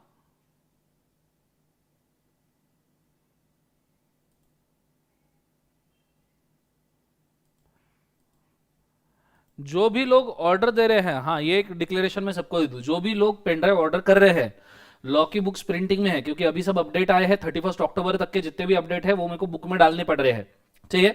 तो उनका एनालिसिस करके अभी वो बुक में डाले गए हैं, अभी बुक्स प्रिंटिंग में जाएगी आज, ठीक है। तो आपके पेन ड्राइव 1 जनवरी से शिप होना शुरू होंगे, ये चीज को आपने याद रखना अच्छे से, क्लियर है। तो 1 जनवरी से 7 से 10, अभी आप कितना दूर रहते हो, मेट्रो सिटी में रहते हो, गांव में रहते हो, उसके ऊपर डिपेंडिंग हो सकता है आपको ये पेन ड्राइव डिलीवर किए जाएंगे, क्लियर है। तो थोड़ा सा शांति बनाए रखना, आपको सब अपडेटेड चीजें देनी है, इस चक्कर में ही डिले हो रहा है। अदरवाइज होगा क्या, मैं पुरानी बुक्स भी दे सकता हूं जो हमारे पास पड़ी है, उल्टा मेरा खर्चा बच जाएगा, ठीक है। लेकिन मैं खर्चा करके जानबूझ के पूरी अपडेटेड बुक्स दे रहा हूं, तो थोड़ा शांति रखना, जितने भी लोग ऑर्डर किए हैं ऑलरेडी उन लोगों ने, ठीक है। ये मेरी तहे दिल से रिक्वेस्ट है, हाथ जोड़ के प्लीज, ठीक है। चलो ये हो गया सबका। फाइनल की पीडी लॉ की अवेलेबल है बेटा May 21 के लिए, प्रकाश पांडे आप अभी भी ले सकते हो। चलो डन। प्रेसिडेंट बेटा दूसरे बार रिजेक्ट नहीं कर सकता लखन गर्ग, ये बात को आपने याद रखना। चलो स्टार्ट करते हैं। कॉम्बो डिस्काउंट ऑलरेडी अवेलेबल है, जो डिस्काउंट माल रहे हैं पूरे ग्रुप 1 के ऊपर डिस्काउंट अवेलेबल है, पूरा ग्रुप 1 उठा लीजिएगा, ठीक है। चलो ये चीज के बाद में मैं अब आगे बढ़ता हूं, ठीक है। मेरे को ये थोड़ा स्लो मुंह पर से याद आया, मतलब एक चीज मैं आपको शांति से बोल दूं, अभी मेरे को थोड़ी सी याद आई है, मेरी ही थोड़ी सी कहानी, तो मेरे को ऐसा लगता है मैंने आपको बोल देना चाहिए, ठीक है। लाइफ में बड़ा 2 चीजें याद रखना हमेशा। मोटिवेशन नहीं दे रहा हूं, पर काम की चीज बोल रहा हूं, लाइफ टाइम काम में आएगी।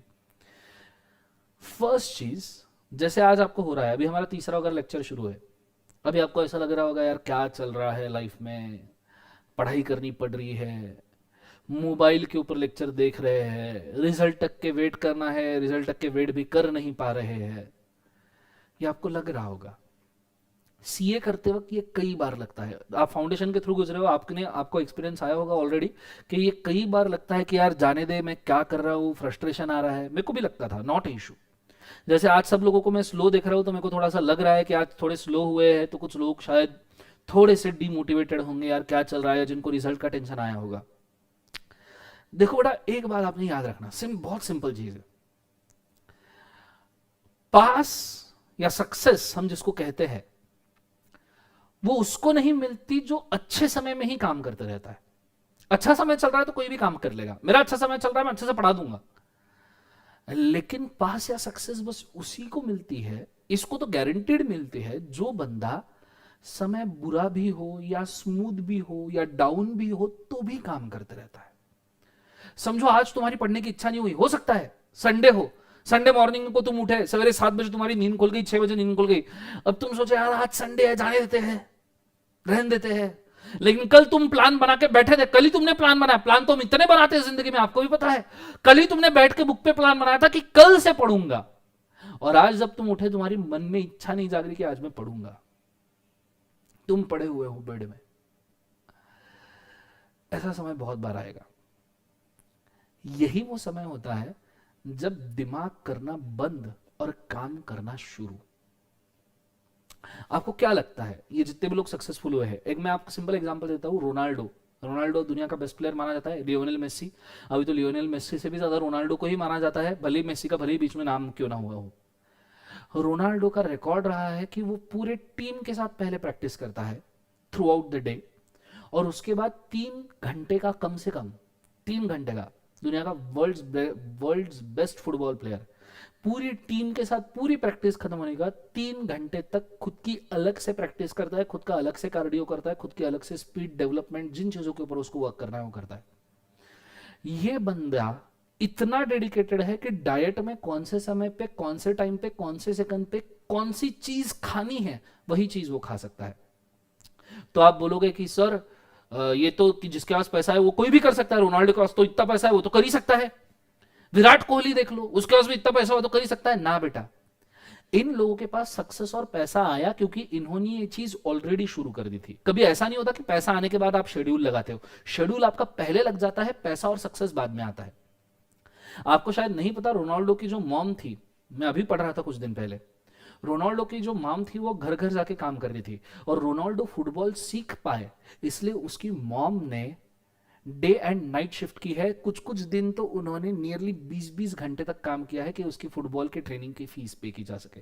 आप कभी भी रोनाल्डो का इंटरव्यू देखोगे ना, वो बोलता है इस पूरी चीज का क्रेडिट, मैं फुटबॉल का बेस्ट स्टार हूं, इसकी पूरी चीज का क्रेडिट मेरे को भी नहीं जाता, पूरा क्रेडिट मेरे मॉम को जाता है, क्योंकि उसने उसकी जिंदगी झंड कर ली थी, घर के अंदर कितने कॉम्प्रोमाइजेस किए थे सिर्फ इसकी फुटबॉल ट्रेनिंग की फीस भरने के लिए। ऐसे लोगों के एग्जाम्पल पढ़ो लाइफ में।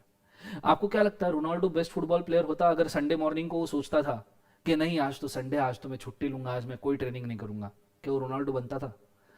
विराट कोहली के डैड गुजर गए थे, एक दिन विराट कोहली सिर्फ वहां पे रुका, दूसरे दिन मैच थी, चुपचाप आ गया। अभी ऐसे बहुत सारे एग्जाम्पल है। महेंद्र सिंह धोनी को बेटी हुई थी जब Mahendra Singh Dhoni world cup tour के ऊपर था, ऐसे ही नाम नहीं होते, मालूम था बेटी हो सकती है ये पीरियड के अंदर, बंदे ने ब्रेक नहीं लिया क्योंकि मालूम था इंडियन टीम का कैप्टन है, रहना पड़ेगा, भले ही वर्ल्ड कप जीते ना जीते, बंदा वहां पहुंच गया था।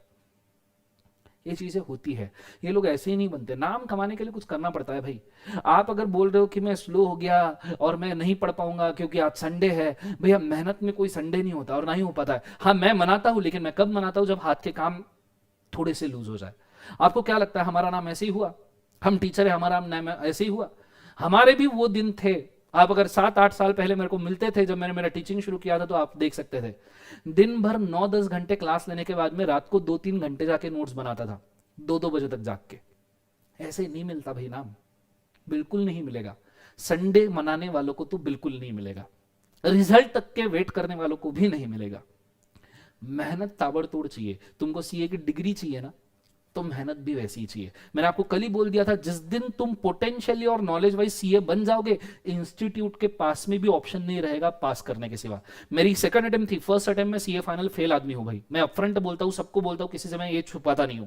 फर्स्ट अटेम्प्ट में मैं सीए फाइनल में फेल था, और आपको यकीन नहीं होगा, आज मैं बोल दूं, तीसरा लेक्चर है, तीसरे ही लेक्चर में बोल दूं, एडमिशन नहीं लिया तो सुन लेना, मैं फर्स्ट अटेम्प्ट में सीए फाइनल में लॉ सब्जेक्ट में ही फेल था। 34 मार्क्स आए थे मुझे, सिर्फ 34, क्योंकि मुझे जिस टीचर ने पढ़ाया और उनके नोट्स में जो लिखा था इसमें कोई संबंध ही नहीं था। मेरी सीए फाइनल की लॉ की नोट्स 250 पेजेस में खत्म हो चुकी थी, 250 पेजेस में ब्लैक एंड व्हाइट नोट्स थी, खत्म हो चुकी थी। मेरी सीए इंटर की जो मैं आपको नोट्स दे रहा हूं वो 250 पेजेस के, उसके ऊपर क्वेश्चन यार अलग, उसके ऊपर चार्ट्स अलग। मेरी सीए फाइनल के नोट्स 250 पेजेस की थी हार्डली। वो पढ़ रहा था, टीचर जो पढ़ा रहा था, नोट्स में जो लिखा था कोई संबंध नहीं होता था। फेल हो गया। थ्योरी सब्जेक्ट वीक थे। आप मेरे को बोलो ना प्रैक्टिकल अकाउंट्स एफएम सॉल्व करके बताओ, दर्शन सर कॉस्टिंग सॉल्व करके बताओ, फटाफट फटाफट सॉल्व कर दूं। फर्स्ट अटेम्प्ट में तो कॉस्टिंग में एग्जाम्शन आ चुका था, 60 मार्क्स आ गए थे, वो सब्जेक्ट वैसे ही कम हो गया था, इतना प्रैक्टिकल। और कॉस्टिंग मैंने जिंदगी में सिर्फ एक ही बार पढ़ा सीए फाइनल पे। एसएफएम पास हो गया था पर एग्जाम्शन नहीं था, अकाउंट्स पास हो गया था, एग्जाम्शन नहीं था, थ्योरी ही वीक था, थ्योरी सब्जेक्ट ही वीक था, लॉ में ही मैं फेल था। आज मैं लॉ ही सब्जेक्ट पढ़ा रहा हूं। अब सोचो इसके लिए क्या गट्स लगे होंगे या क्या करना पड़ा होगा। मैंने ये अज्यूम किया कि जो मेरे ऊपर बीती है वो बच्चों के ऊपर बीतनी नहीं चाहिए, इसीलिए मैंने ये डिसाइड किया कि नहीं अपन लॉ ही पढ़ाएंगे। सेकंड अटेम्प्ट में लॉ मैंने मेरे हिसाब से पढ़ा, सेकंड अटेम्प्ट में लॉ मैंने मेरे हिसाब से पढ़ा, पूरी गूगल के ऊपर सर्च करके, घर पे एक कंप्यूटर पड़ा रहता था उसके ऊपर सर्च करता था। आप गूगल के फर्स्ट पेज के बाद कभी गए नहीं होंगे लाइफ में, मैं गूगल के 13वें 14वें पेज के सर्च लिस्ट में भी जाके आया हूं जब मैं रिसर्च करने बैठा था, तो सिर्फ लॉ के लिए। तो ऐसे ही ज्ञान नहीं आता बेटा, और ऐसे ही नाम नहीं होता। आज थोड़े बच्चे मेरे को स्लो दिख रहे हैं, आई डोंट नो व्हाई, मतलब मेरे को ऐसा फील आ रहा है, मेरे को एनर्जी कई बार फील होती है सामने वाले पर्सन कैसे बिहेव कर रहे हैं उसके हिसाब से। तो आज मेरे को स्लो दिख रहा है, ये समय स्लो दिखने का नहीं है। और आप अगर वेट कर रहे हो रिजल्ट के लिए और ये सोच रहे हो कि रिजल्ट आने के बाद मैं देखूंगा, ये आपका डिसीजन है। पर अगर इस समय में आप मेहनत कर रहे हो तो कुछ बुरा तो नहीं है। जहां मैं एंजॉय करने के लिए मना थोड़ी ना कर रहा हूं, क्लास कर लो, बाद में पूरा टाइम एंजॉय करो, नेटफ्लिक्स की सीरीज देखो, ये रिजल्ट का समय एंजॉय करने का है, पर इसको बैलेंस करो, ठीक है। अगर आप नवंबर एग्जाम मई एग्जाम दे रहे हो तो आपने करना ही चाहिए अभी क्लास और पढ़ाई भी करनी चाहिए। अगर आप नवंबर एग्जाम दे रहे हो तो अभी से अगर आप मेहनत करोगे तो ये चीज को याद रखना, आप ऑलरेडी 2-3 स्टेप आगे निकल जाओगे। जो लोग रिजल्ट के बाद पढ़ाई करना शुरू करेंगे उनसे कंपेरिजन में नहीं होता नाम। इनके सक्सेस स्टोरीज कभी पढ़ लेना, ठीक है। जो गोल रोनाल्डो कभी मिस करता था ना, समझो एक आधा गोल उसका मिस हो गया, आपने कभी देखना उस गोल के टाइप के कम से कम 100 बॉल वो उसके बाद जब तक शूट ना करे ना, 100 बॉल जब तक उसी एंगल से, उसी डायरेक्शन में, उसी कर्व के साथ, फुटबॉल में भी आपने देखा होगा कर्व करके बॉल जाती है, उसी कर्व के साथ वो बंदा जब तक शूट ना करे ना, वो घर पे वापस नहीं जाएगा। ये प्रैक्टिस होती है। गलती हुई कैसे साला, ये गलती होनी ही नहीं चाहिए लाइफ में, ये प्रैक्टिस होती है। तो ये चीज को याद रखो, ठीक है। स्लो होने का समय नहीं है, ये चीज को याद रखना। मैं फेल हुआ था, मैं लॉ पढ़ा रहा हूं। अगर मैं लॉ में फेल होने के बाद लॉ पढ़ा सकता हूं जब मेरा खुद का थ्योरी सब्जेक्ट वीक है, तो भैया तुम तो मेरे से शार्प हो। मेरे को तो 10वीं में 60%, मेरे को पूरे 12वीं तक के मेरे को 60% के ऊपर मार्क नहीं थे। 60% मेरे लाइफ का हाईएस्ट स्कोर रहा है। सीए में आने के बाद तो बिल्कुल ही सवाल पैदा नहीं होता, फिर तो स्कोर मैटर ही नहीं करता, कैसे तो भी पास हो जाओ यही काफी रहता है। रैंकर वाला भी वही रहता है, पास वाला भी वही रहता है, क्लियर है। तो मेरे पूरे लाइफ का मैक्सिमम स्कोर 60% है। मेरे को सिर्फ 4th स्टैंडर्ड में 94% मिले थे, क्लियर है। मैं इतना, मेरे से तो कई ज्यादा आप बच्चे अच्छे हो लाइफ के अंदर, जिनको अच्छे खासे परसेंटेज आए हुए होंगे, 60% से तो ज्यादा ही होंगे आप सबको।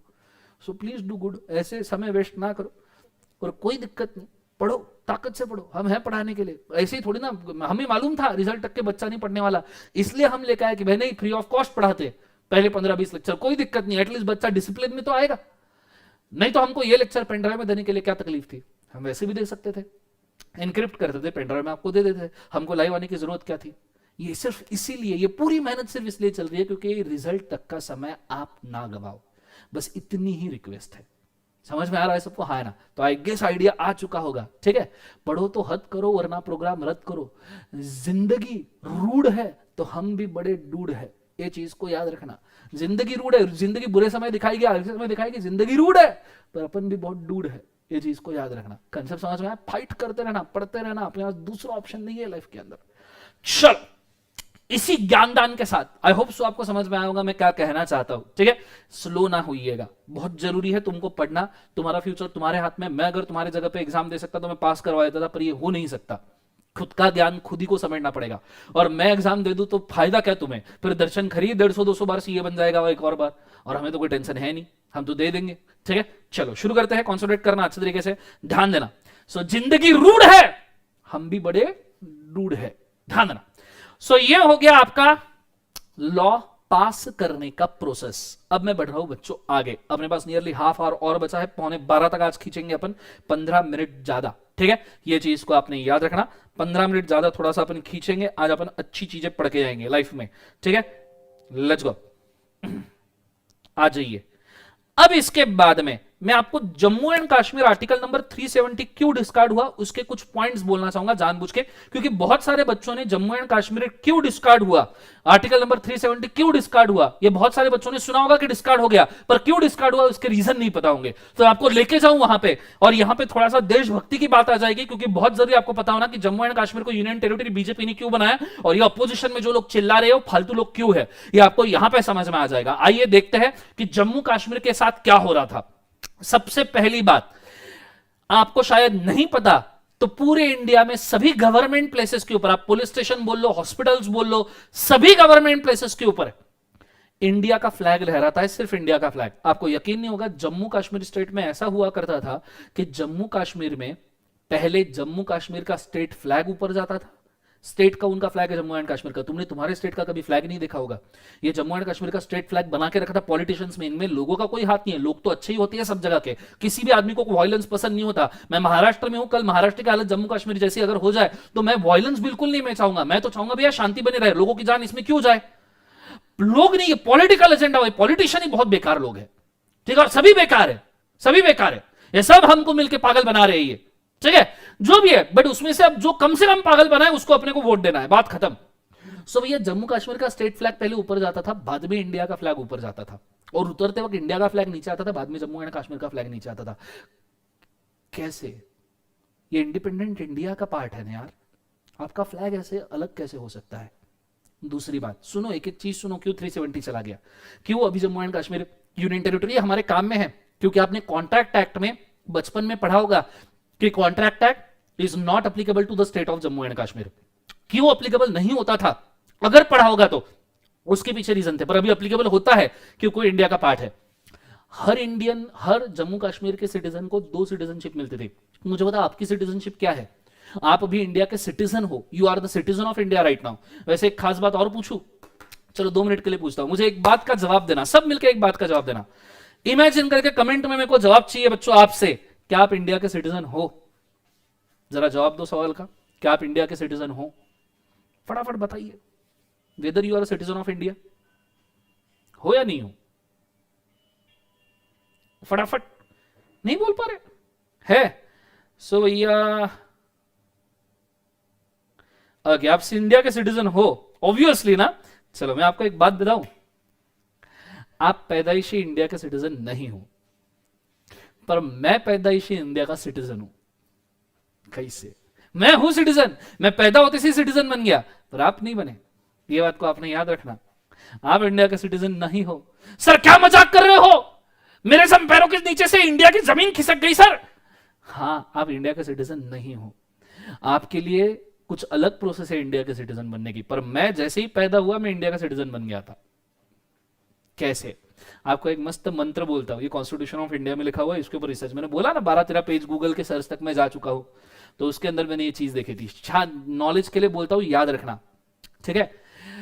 1947 से लेके 3-4 जुलाई, if I am not wrong, 4 जुलाई 1987 तक, 4 जुलाई 1987 तक, 1947 से लेके 4 जुलाई 1987 तक जो लोग इंडिया में पैदा हुए वो ऑटोमेटिकली इंडिया के सिटीजन हो जाते हैं, वो ऑटोमेटिकली इंडिया के सिटीजन हो जाते हैं, जो लोग इंडिया में पैदा हुए 1987 4 जुलाई तक के। मैं 4 दिन से बच गया, मेरा बर्थडे डेट 29 जून 1987 मैं बच गया, मैं पैदा होते से इंडिया का सिटीजन हो गया था। और 4 जुलाई 1987 के बाद जो लोग पैदा हुए नियरली 2010 तक, 4 जुलाई 1987 के बाद 2010 तक जो पैदा हुए तुम सब लोग, तुम इंडिया के सिटीजन तभी बन सकते हो। अच्छा सुनना, तुम इंडिया के सिटीजन तभी बन सकते हो अगर तुम्हारी मॉम या तुम्हारे डैड इंडिया के सिटीजन है तो। ना ना ना, ये मत बोलना वही बात है, हाँ ना ये मत बोलना वही बात है, तुम इसका दुख नहीं समझे। जिसके मॉम डैड फॉरेन के है पर पैदा इंडिया में हुआ, इंडिया का सिटीजन नहीं बन सकता। हाँ, तुम सिटीजन बने हो तुम्हारे वजह से नहीं, तुम्हारे मॉम डैड की वजह से। तो आज जब तुम्हें लेक्चर बंद करो तो अपने मॉम और डैड के सामने जाना, आंख में आंसू लिए, उनको बोलना पप्पा मम्मी तुम्हारी वजह से मैं इंडिया का सिटीजन बना हूं, ऐसा बोलना उनको। समझ में आ रहा है? खुश हो जाएंगे वो। बोलना थैंक यू, पैर पड़ जाना, उनको लगेगा क्या हो गया मेरे बच्चे को आज। ठीक है, तो तुम इंडिया के सिटीजन हो तुम्हारे मॉम या तुम्हारे डैड की वजह से। 2010 तक के जो पैदा हुए, 87 से लेके 2010, समझ में आया? और जो लोग 2010 के बाद पैदा हुए, जो लोग 2010 के बाद पैदा हुए, तुम्हारे केस में तो ये ठीक है, मॉम भी सिटीजन है तो भी चलेगा, डैड भी है तो भी चलेगा, कोई एक है तो भी चलेगा। 2010 के बाद जो पैदा हुए ना, उनके तो मॉम डैड दोनों इंडिया के सिटीजन हो तो बंदा इंडिया का सिटीजन बनता है। दोनों होने चाहिए। तुम्हारे केस में एक ही था।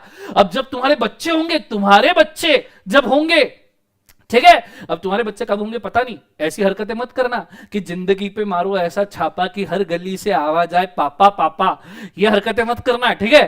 तब तुम्हारे बच्चे होंगे वो इंडिया के सिटीजन तभी बन सकते हैं जब तुम और तुम्हारी वाली या तुम्हारा वाला अगर इंडिया के सिटीजन है तो। सो अगर गलती से तुमने कोई फॉरेन की गोरी पटा ली, फॉरेन की मेम पटा ली और तुमने उसके साथ शादी कर ली, हुए बच्चे, तो इंडिया के सिटीजन ना होंगे बेटा, ये चीज को याद रख लेना। क्लियर है कंसेप्ट? बताओ ये तुम्हें चीज पता थी या नहीं पता थी? बताओ जरा मेरे को कमेंट्स के अंदर, कैसा लगा सुन के, जमीन कैसे धरती खिसक गई ना नीचे से पैर के। हाँ, तो तुम तुम्हारे मॉम डैड का जो मैं बॉर्न सिटीजन है, ये I am the born citizen, समझ में आया? पर तुम ना कैसा लगा? लेट्स गो, चलो समझ में आया सबको? हाँ है ना?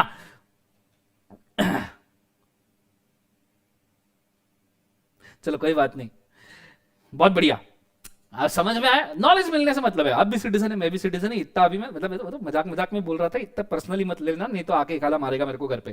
ठीक है, चलो स्टार्ट करते हैं, कॉन्सेंट्रेट करना अच्छा तरीके से। एवरी इंडिया, हाँ अब बात करते हैं जम्मू कश्मीर के लोगों की सिटीजनशिप पर से। आपको तो जम्मू कश्मीर के सिटीजन, जम्मू कश्मीर के लोगों को 2 सिटीजनशिप है, एक उनको इंडिया की सिटीजनशिप है और एक जम्मू कश्मीर की भी सिटीजनशिप है।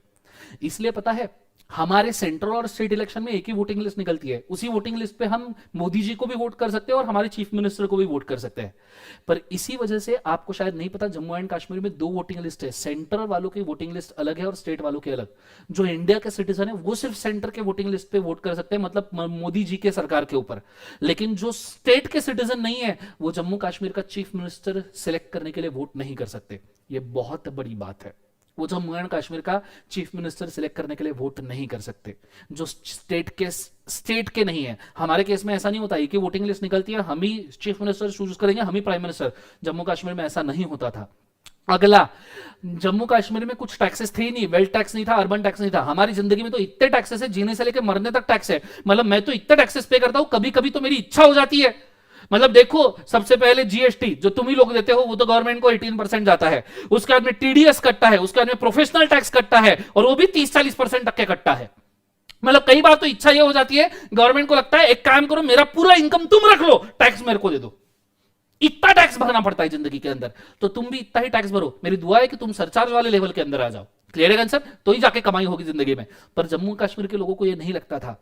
अगली चीज, governor of Jammu and Kashmir खुद जम्मू कश्मीर का सिटीजन नहीं था। कितनी बड़ी बात है ये, कितनी बुरी बात है। जो गवर्नर है, जो स्टेट के लॉ को अप्रूव कर रहा है, वो खुद ही जम्मू कश्मीर का सिटीजन नहीं होता।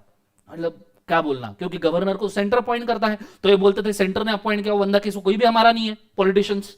अगली चीज, जम्मू कश्मीर में देश का फ्लैग जलाना, हमारा तिरंगा जलाना जम्मू कश्मीर में क्रिमिनल ऑफेंस नहीं था।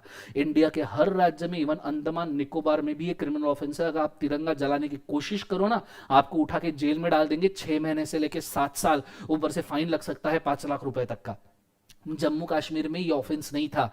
इसलिए आपने देखा जो मिशन कश्मीर वगैरह मूवी वो बनाते थे ना, तो उस मूवी में जो नेशनल फ्लैग जलते हुए दिखाते थे, वो नेशनल फ्लैग जम्मू कश्मीर में जलाते थे और पूरे इंडिया में ब्रॉडकास्ट करते थे, क्योंकि जम्मू कश्मीर में ही ये हो सकता था। ये कोई लॉ है? अगली चीज, मतलब ये तो कतई डिफरेंट है। सिर्फ 3 टाइप के लॉज जम्मू एंड कश्मीर वालों ने एक्सेप्ट किए थे। कौन से 3 टाइप के laws? Revenue laws Jammu and Kashmir वालों ने, मतलब भैया इनको पैसा जरूर चाहिए, डायरेक्ट टैक्सेस इनडायरेक्ट टैक्सेस उन्होंने एक्सेप्ट कर लिया क्योंकि पैसा यहीं से आएगा। डिफेंस लॉज, क्योंकि इनको डिफेंस भी चाहिए, साइड में पाकिस्तान है, इस साइड चाइना है, दोनों मार रहे हैं, तो इनको डिफेंस लॉज भी चाहिए, क्योंकि हमारे सोल्जर तो 30-40% वही पड़े रहे ना जिंदगी के अंदर, खुद की जान दे इन पॉलिटिशियंस के लिए। और तीसरा फॉरेक्स लॉज, जो फॉरेन एक्सचेंज के लॉज है। ऑब्वियसली जम्मू कश्मीर की करेंसी रुपीज ही है, हमारे देश की करेंसी है, तो ऑब्वियसली फॉरेक्स लॉस। तो ये सब चीजों की वजह से जम्मू एंड कश्मीर में अलग ही गवर्नेंस चलता था। ये पॉलिटिकल एजेंडा है, लोगों की वजह से नहीं है बेटा, पॉलिटिक्स की वजह से चलता है। इसके भी एडिशन में बताऊं तो ये धारा 370 जो खारिज की गई, आपको यकीन नहीं होगा, कुछ रूल्स तो ऐसे है कि इनका जान घुटने का मन कर देता है जिन लोगों ने ये किया होगा उनके लिए। आपको पता है जम्मू कश्मीर में 6 इयर्स का चीफ मिनिस्टरशिप होता है, पूरे इंडिया में 5 साल ही रहता है, जम्मू कश्मीर में 6 साल रहता है। कोई भी हाईकोर्ट का डिसीजन, इंडिया में सभी 24 हाईकोर्ट के डिसीजन पूरे इंडिया में चलते हैं, जम्मू कश्मीर में हाईकोर्ट के डिसीजन नहीं चलते, सिर्फ सुप्रीम कोर्ट का डिसीजन माना जाता है। इसके भी एडिशन में मैं आपको एक ऐसी चीज बताऊंगा, तुम्हारा दिमाग खराब हो जाएगा। एक चीज सुनना, जम्मू कश्मीर की लड़की इंडिया के किसी लड़के के साथ अगर शादी कर लेती थी ना, पहले जम्मू कश्मीर की लड़की इंडिया के लड़के के साथ शादी कर लेती थी ना, तो भैया उस लड़की की जम्मू कश्मीर की सिटीजनशिप चली जाती थी और वो इंडियन लड़के को भी कोई सिटीजनशिप नहीं मिलती थी। इसमें मेरे को दुख नहीं है, इसमें कोई दुख नहीं है, चलो कोई बात नहीं, मान लिया, एक्सेप्ट कर लिया। पर अगर जम्मू कश्मीर की लड़की पाकिस्तान के किसी बंदे के साथ शादी कर लेना, पाकिस्तान के बंदे के साथ, तो लड़की तो जम्मू कश्मीर की सिटीजनशिप लेती ही थी, पाकिस्तान के बंदे को भी जम्मू कश्मीर की सिटीजनशिप मिलती थी। कितनी बुरी बात है। यही एक रास्ता होता था टेररिस्ट को और एंट्री करने के लिए। अब जम्मू कश्मीर की सिटीजनशिप मिल गई, मतलब इंडिया की मिल गई। अब अगर किसी ने जम्मू कश्मीर की लड़की कश्मीर की कली के साथ शादी कर ली और वो बंदा है पाकिस्तान का, वो आ गया इंडिया में के रहने लग गया, उसको इंडियन सिटीजनशिप मिल गई, कैसे पहचाने टेररिस्ट है या नहीं है? कैसे पहचानोगे? ये हाल थे। कोई भी इंडियन पर्सन जम्मू कश्मीर में लैंड नहीं परचेस कर सकता था, वो भी 370 के साथ हटाया गया। आज जाके हम जम्मू कश्मीर में लैंड परचेस कर सकते हैं। हमारे अच्छे खासे बड़े बड़े इंडस्ट्रियल सब सोच रहे हैं कि जम्मू कश्मीर में हम भैया इंडस्ट्रीज सेट करेंगे। भैया इंडस्ट्रीज सेट होगी, वहां पे ह्यूमन रिसोर्स बढ़ेगा, लोगों को जॉब मिलेंगे, जम्मू कश्मीर की टोटल जीडीपी बढ़ जाएगी अच्छे से। वो अच्छा खासा फला फूला राष्ट्र, स्वर्ग है जम्मू कश्मीर इंडिया के लिए, तो वहां रिसोर्सेज भी उस हिसाब से यूज होंगे, उस हिसाब से पूरा जम्मू कश्मीर फ्लरिश होगा। पर पूरे पॉलिटिकल एजेंडास की वजह से ये चलता था। समझ में आ रहा है? इसलिए 370 हटाना पड़ा है, इसलिए जम्मू एंड कश्मीर अभी हमारा यूनियन टेरिटोरी है। ये बहुत अच्छी चीज हुई है इंडिया के लिए भी और जम्मू कश्मीर के लिए भी। ऑब्वियसली अपोज में तो लोग रहेंगे ही रहेंगे, कोई दिक्कत नहीं। अब जब मैं ऐसी चीजें बोलता हूं तो भैया दो लोगों को बुरा लगता है, इंडिया के लोगों को भी बुरा लगता है। वो थे ना एक खान सर बोलते, इंडिया के लोगों को भी बुरा लगता है, पर हमको कोई फर्क नहीं पड़ता, क्योंकि हमको हमारा देश पसंद है और बेबी को बेस पसंद है। कंसेप्ट समझ में आ रहा है सबको? हाँ ना? तो ये चीज को आपने याद रखना। पीछे के जो पॉइंट है वो एक बार आपने नोट करके रखना कि 370 क्यों गया। हो सकता है कहीं ना कहीं आपको ये काम में आ जाए अपने ही सिलेबस में। Go for it fast.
J and K को ये राइट मिला था राजा हरी सिंह के वजह से। हरी सिंह, हरी सिंह करके एक राजा था इंडिपेंडेंस के वक्त जिसने जेएंड के को ये राइट दिलवाए थे। हरी सिंह, हनी सिंह नहीं, यो वाला हनी सिंह नहीं, हरी सिंह बोल रहे हो नालायको, लगे हनी सिंह बोलेंगे सब। अब जम्मू कश्मीर में हर वो चीज, जम्मू कश्मीर में इलेक्शन ही यूनियन टेरिटरी बन गया है। अब यूनियन टेरिटरी है तो काई की सरकार, सेंट्रल गवर्नमेंट ही मैनेज कर रहा है। चलो लिख लिया सबने पॉइंट, आई होप सो लिख लिए होंगे। 35 है, जम्मू कश्मीर में आप लैंड नहीं डिस्कस कर सकते थे बेटा अभिषेक, अब वो भी डिस्कार्ड हो गया, तो अब आप लैंड परचेज कर सकते हो जम्मू कश्मीर में, ठीक है।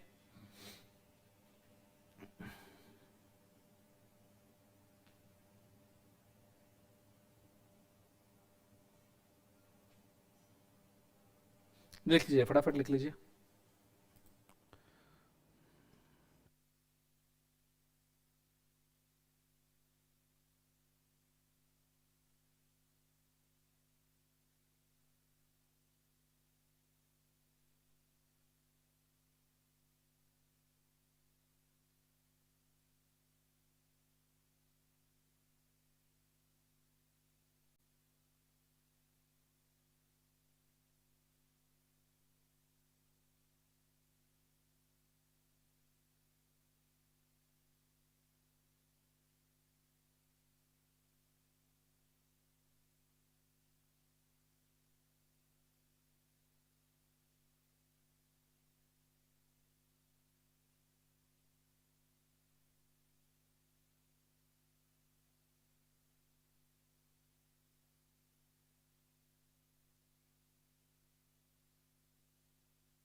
डन एवरीबॉडी, हो गया तो बताइए प्लीज कमेंट में।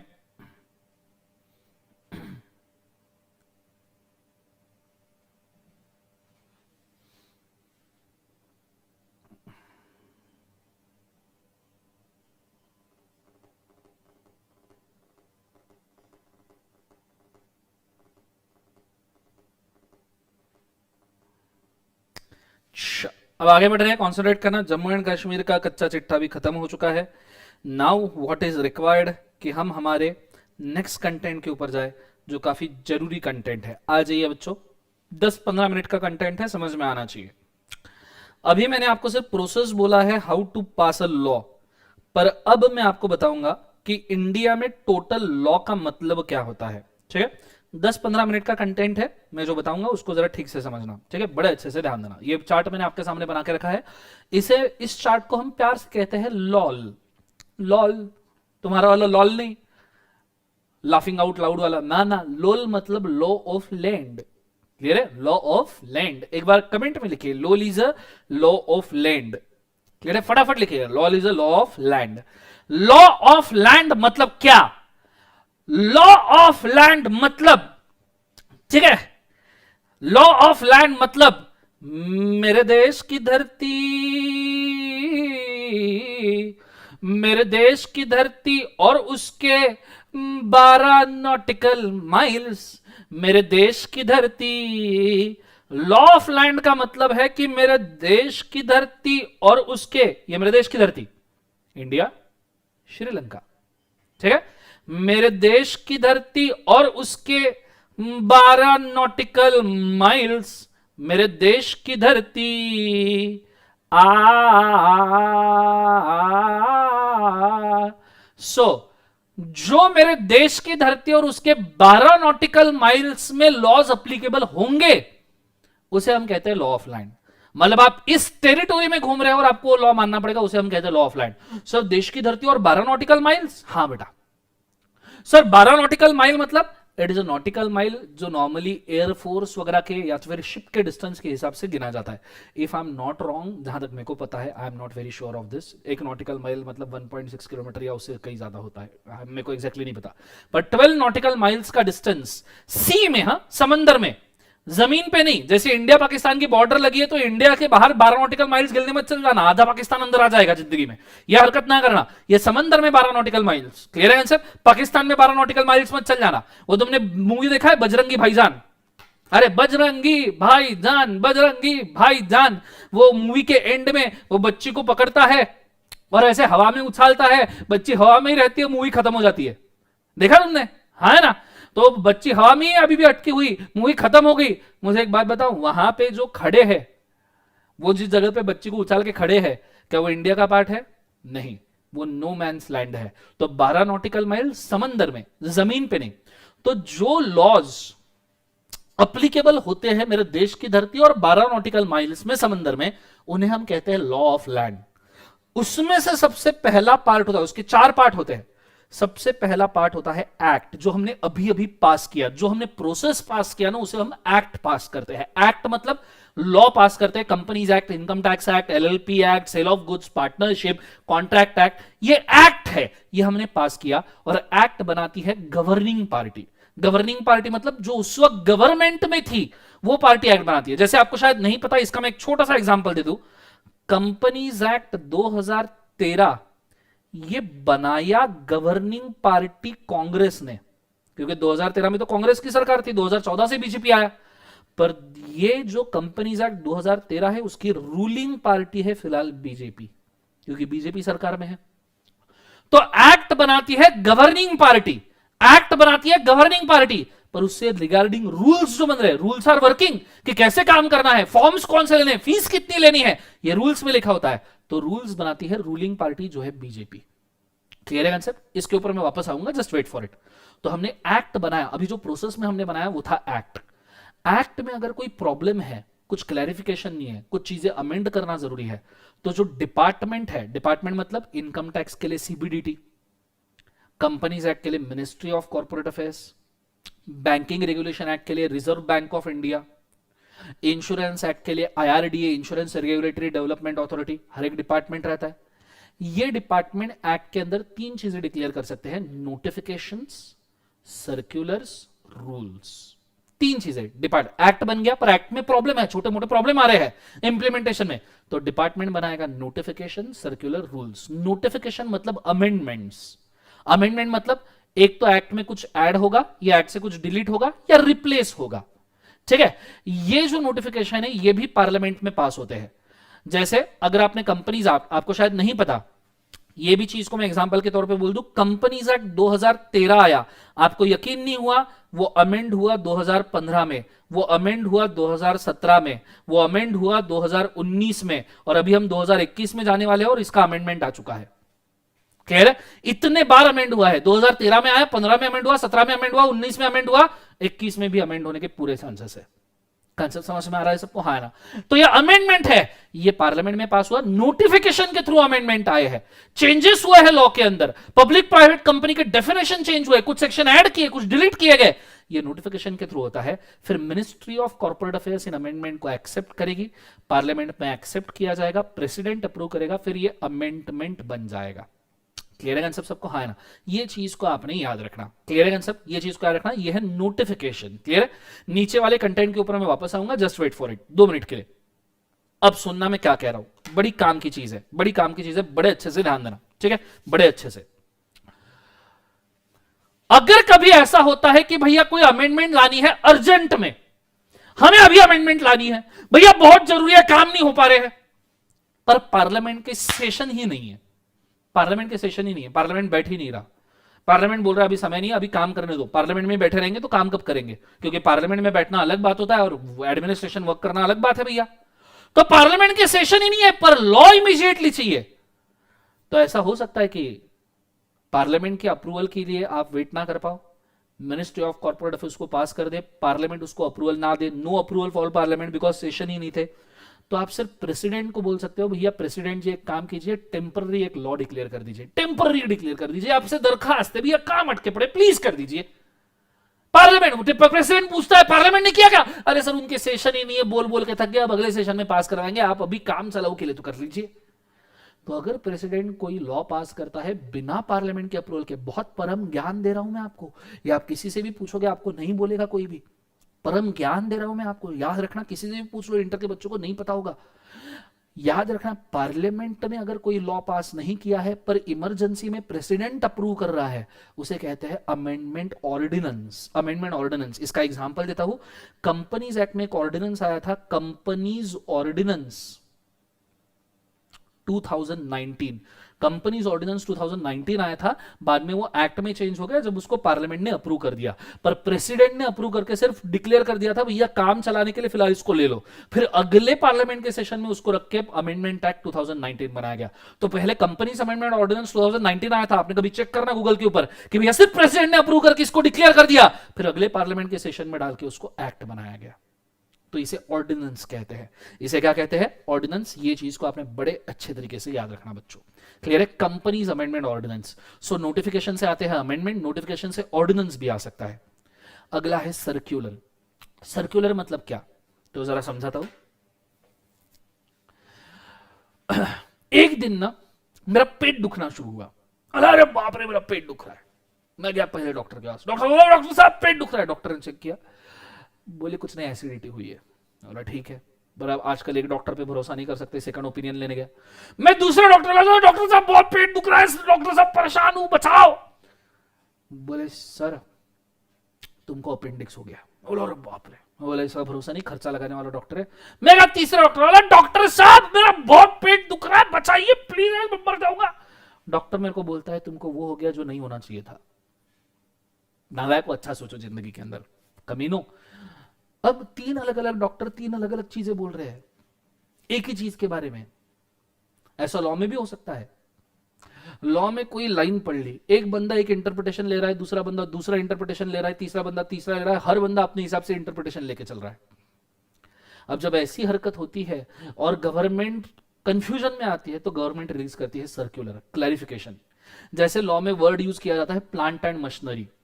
अब आप प्लांट एंड मशीनरी वर्ड को यूज करो तो प्लांट को मशीनरी के साथ यूज करो तो आएगा फैक्ट्री के सेंस में। वही आप बोलो प्लांट एंड ट्रीज तो प्लांट को ट्रीज के साथ यूज करो तो पेड़ पौधे के सेंस में आएगा। तो लॉ को सर्कुलर निकाल के बोलना पड़ेगा कि भैया इसका मीनिंग क्या है, अगर कंफ्यूजन है तो।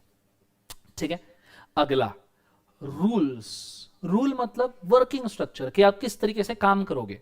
ठीक है, क्या ई फॉर्म्स है, कितना फीस है, ये रूल्स में लिखते हैं। जैसे मैंने बताया एक्ट बनाता है गवर्निंग पार्टी जो बनाया था कांग्रेस ने, पर बीजेपी अभी रूलिंग है तो रूल्स बनाती है रूलिंग पार्टी जो अभी रूल कर रही है। क्लियर है? जिन्होंने गवर्न किया वो गए, अभी रूलिंग पार्टी चल रही है, रूलिंग पार्टी रूल्स बनाती है। क्लियर है सब? अब चलो एक्ट हो गया, डिपार्टमेंट ने नोटिफिकेशन सर्कुलर रूल्स तीनों दे दिए। फिर आता है बेटा इससे भी बात नहीं बनी और प्रॉब्लम है तो हाई कोर्ट और सुप्रीम कोर्ट के डिसीजन।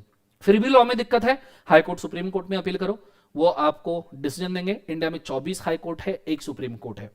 24 हाई कोर्ट, एक सुप्रीम कोर्ट। क्लियर है? और नॉर्मली यहां पे एंटरटेन होते हैं क्वेश्चन ऑफ लॉ। क्लियर है? फिर भी अगर दिक्कत है तो फिर हम जाएंगे कस्टम्स में। कस्टम मतलब प्रचलित चीजें क्या है, फॉरेन लॉज के डिसीजन क्या है, ब्रिटिशर्स के डिसीजन क्या है, ब्रिटिशर्स ने हमारा लॉ बनाया तो उनके डिसीजन क्या है, ये चीजें हम देखते हैं। क्लियर है? ये चारों चीजें मिलके बनता है लॉ ऑफ लैंड। ये चारों चीजें मिलके क्या बनता है? Law of land. अभी आप मेरे को पूछोगे सर कस्टम मतलब क्या, कस्टम को थोड़ा सा आप बताइए कस्टम मतलब क्या। Let's take an example. ये क्या है जरा कमेंट में बताइए मुझे, मैंने क्या लिखा है, फटाफट बताइए मैंने क्या लिखा। अर्जेंट में सब बोल रहे ए लिखा है, ए लिखा है, ए। शानदार, जबरदस्त, बहुत ही जबरदस्त। मतलब सबको दिख रहा है ये ए है, सबको दिख रहा है ये ए है, बराबर है, सबको दिख रहा है ए है। मुझे इसको ए नहीं बोलना, मुझे इसको बोलना है आ। मैं इसको आ बोलना चाहता हूं, क्या मैं बोल सकता हूं? क्या मैं इसको आ बोल सकता हूं? आप बोलोगे नहीं सर ये तो ए है। मैं आपसे पूछूंगा कौन से लॉ में लिखा है ये ए है और मैं इसको क्यों मानूं? कौन सा लॉ में लिखा है ये है? लॉ का नाम बताओ जरा कमेंट में मुझे, कौन सा लॉ है ये? मैं इसको आ बोलना चाहता हूं, आज से हम इसको आ बोलेंगे। बोलो कौन से लॉ में लिखा है ये है? आज से हम इसको आ बोलेंगे। Any law is there? Any law is there? कोई लॉ में नहीं लिखा, तो हम माने क्यों? हम इसको इसलिए मानते हैं क्योंकि ये कस्टम है, बचपन से हमको सिखाया जा रहा है और सब लोग इसको मान रहे हैं, इसलिए हम इसको मान रहे हैं। जैसे घड़ी के कांटे, घड़ी का टाइमिंग 1 से लेके 12 बजे, वापस 1 से लेके 12 बजे। किसने बोला मेरे को 1 से लेके 100 की टाइम वाली घड़ी चाहिए? मैं जो 1 से 12 घंटे है ना, उसको 1 से 100 में डिवाइड करना चाहता हूं, कर सकता हूं, मेरी मर्जी। पर एक कस्टम है, कस्टम मतलब सब लोग मानते हैं, तो तुमको अलग चल के नहीं। इंसान सामाजिक प्राणी है, आदमी है सामाजिक प्राणी है, तो समाज के साथ ढलना पड़ेगा। समाज मतलब कस्टम है, तो कस्टम के हिसाब से।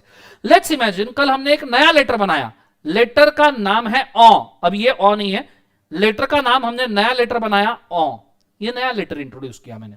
हाँ लेटर ही है, हाँ नया लेटर है। कल मैंने आपको बोला ये नया लेटर पब्लिश कर दो, तुमने सब लोगों, तुम्हारे दोस्त वोस्त में सब में बोल दिया कि ये नया लेटर दर्शन सर ने बनाया है ऑ, ठीक है ऑ। कल परसों न्यूज़पेपर में आ गया कि दर्शन सर ने नया लेटर बना दिया ऑ। नर्सों ऑक्सफोर्ड डिक्शनरी में उन्होंने इंट्रोड्यूस कर दिया new letter is there, 26 alphabet 27 alphabet ऑ। अगर ये सब लोगों ने मान लिया, पूरे देश की धरती के, पूरे दुनिया के लोगों ने, 7 बिलियन लोगों ने मान लिया ये ऑ है, तो ये ऑ माना जाएगा क्योंकि ये कस्टम है, दैट इज कस्टम। सो ये 4 चीजें मिलके बनती है लॉ ऑफ लैंड, जैसे हम कहते हैं लोल। और ये आपका पूरा लॉ है, इसको हमें पढ़ना है। तो हमें क्या पढ़ना है बच्चों? हमें ये सब पढ़ना है। क्लियर है कंसेप्ट सबको? हाँ ना। ये सब चीजें मैं सीपीटी फाउंडेशन में ही पढ़ाता हूं, पर कुछ बच्चों को नहीं पता होगा। अभी तक जितना पढ़ा है ना सब फाउंडेशन में पढ़ा रहा हूं, पर कुछ बच्चों को नहीं पता होगा, इसलिए वापस पूरा रिपीट किया 3 लेक्चर्स के अंदर। इस चीज को भी लिख के रखो। कैसा लगा मुझे जरूर बताइए, पता था नहीं पता था वो भी बताइए, तो आगे स्पीड मेंटेन करने में भी हेल्प होगी। ठीक है, फटाफट लिख लीजिए, गो फॉर इट फास्ट।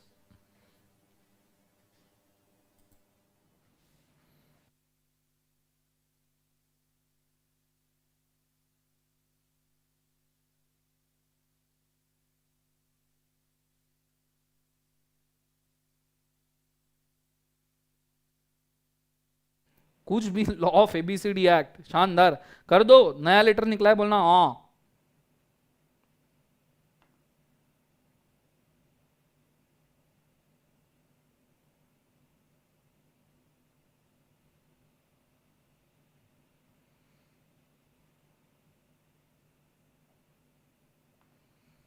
चलो बहुत बढ़िया, विजय सर ने भी बताया तो अच्छी बात है। हम दोनों लॉ ही पढ़ा रहे, वो सिर्फ पैसों वाला लॉ पढ़ा रहे, अपन कंपनी वाला लॉ पढ़ा रहे।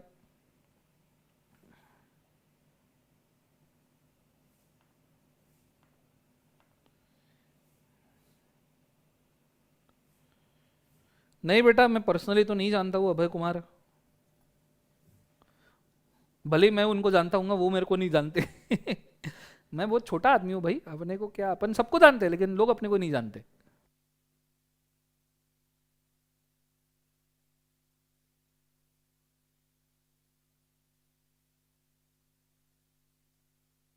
अभी भी बेटा कल परसों से शुरू हो जाएगा कंपनी लॉ। जितना बेसिक पढ़ाना था वो तो नियरली हो गया, शुरू कर देंगे अपन कल से कंपनी लॉ। क्या दिक्कत है?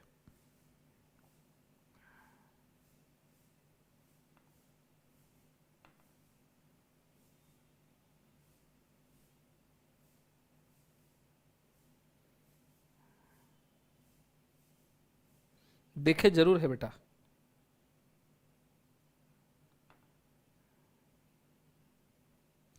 सेम ईयर बेटा Snehal, face to face batch को मैं भी मिस कर रहा हूँ। चलो फटाफट लिख लो, स्क्रीनशॉट ले लो, या फिर हो जाए तो बता देना।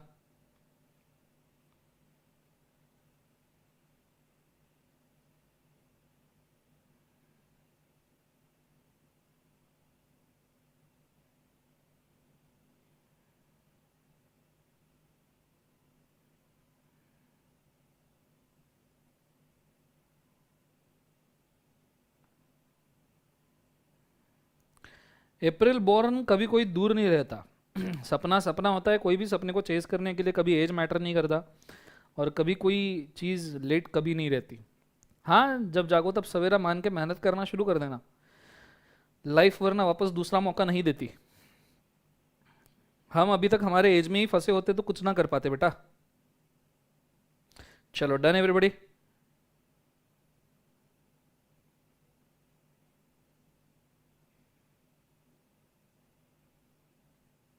कहाँ इंडिया में फैन है भाई? मैं बहुत छोटा आदमी हूँ यार, इतना ऐसे मेरे को सिर पे मत चढ़ाओ, झाड़ पे चढ़ा रहे हो बड़ा आदमी करके। बहुत छोटा आदमी हो, चुपचाप अपना सब्जेक्ट पढ़ा दो बस। अपने क्या चाहिए? खाने के लिए 2 वक्त की रोटी मिल जाए बस, सोने के लिए एक तकिया एक गद्दे मिल जाए बस, और क्या चाहिए लाइफ में करने? ठीक है, चलो अभी मजे लेना मत शुरू करना नालायको। चलो आज के लिए हम काफी करते हैं। आई होप सो आपको सेशन में काफी मजा आया होगा। Now we are very near कि हम हमारा कंपनीज एक्ट का सिलेबस शुरू कर दे। ठीक है, सो हम कंपनीज एक्ट का सिलेबस शुरू करेंगे, लेकिन कुछ बेसिक चीजें और थोड़ा बाकी जो कल के लेक्चर में हम देखेंगे। आज के लिए हम यही काफी करते हैं। कोई क्वेरीज है तो आप जरूर वीडियो अपलोड होने के बाद कमेंट्स में डाल सकते हो, उसको मैं कल के लेक्चर में जरूर आंसर करूंगा। Thank you so much for watching this lecture. This is Darshan Khare signing out. Good day, god bless you, take care. आपके मॉम डैड को प्रणाम बोलना। See you.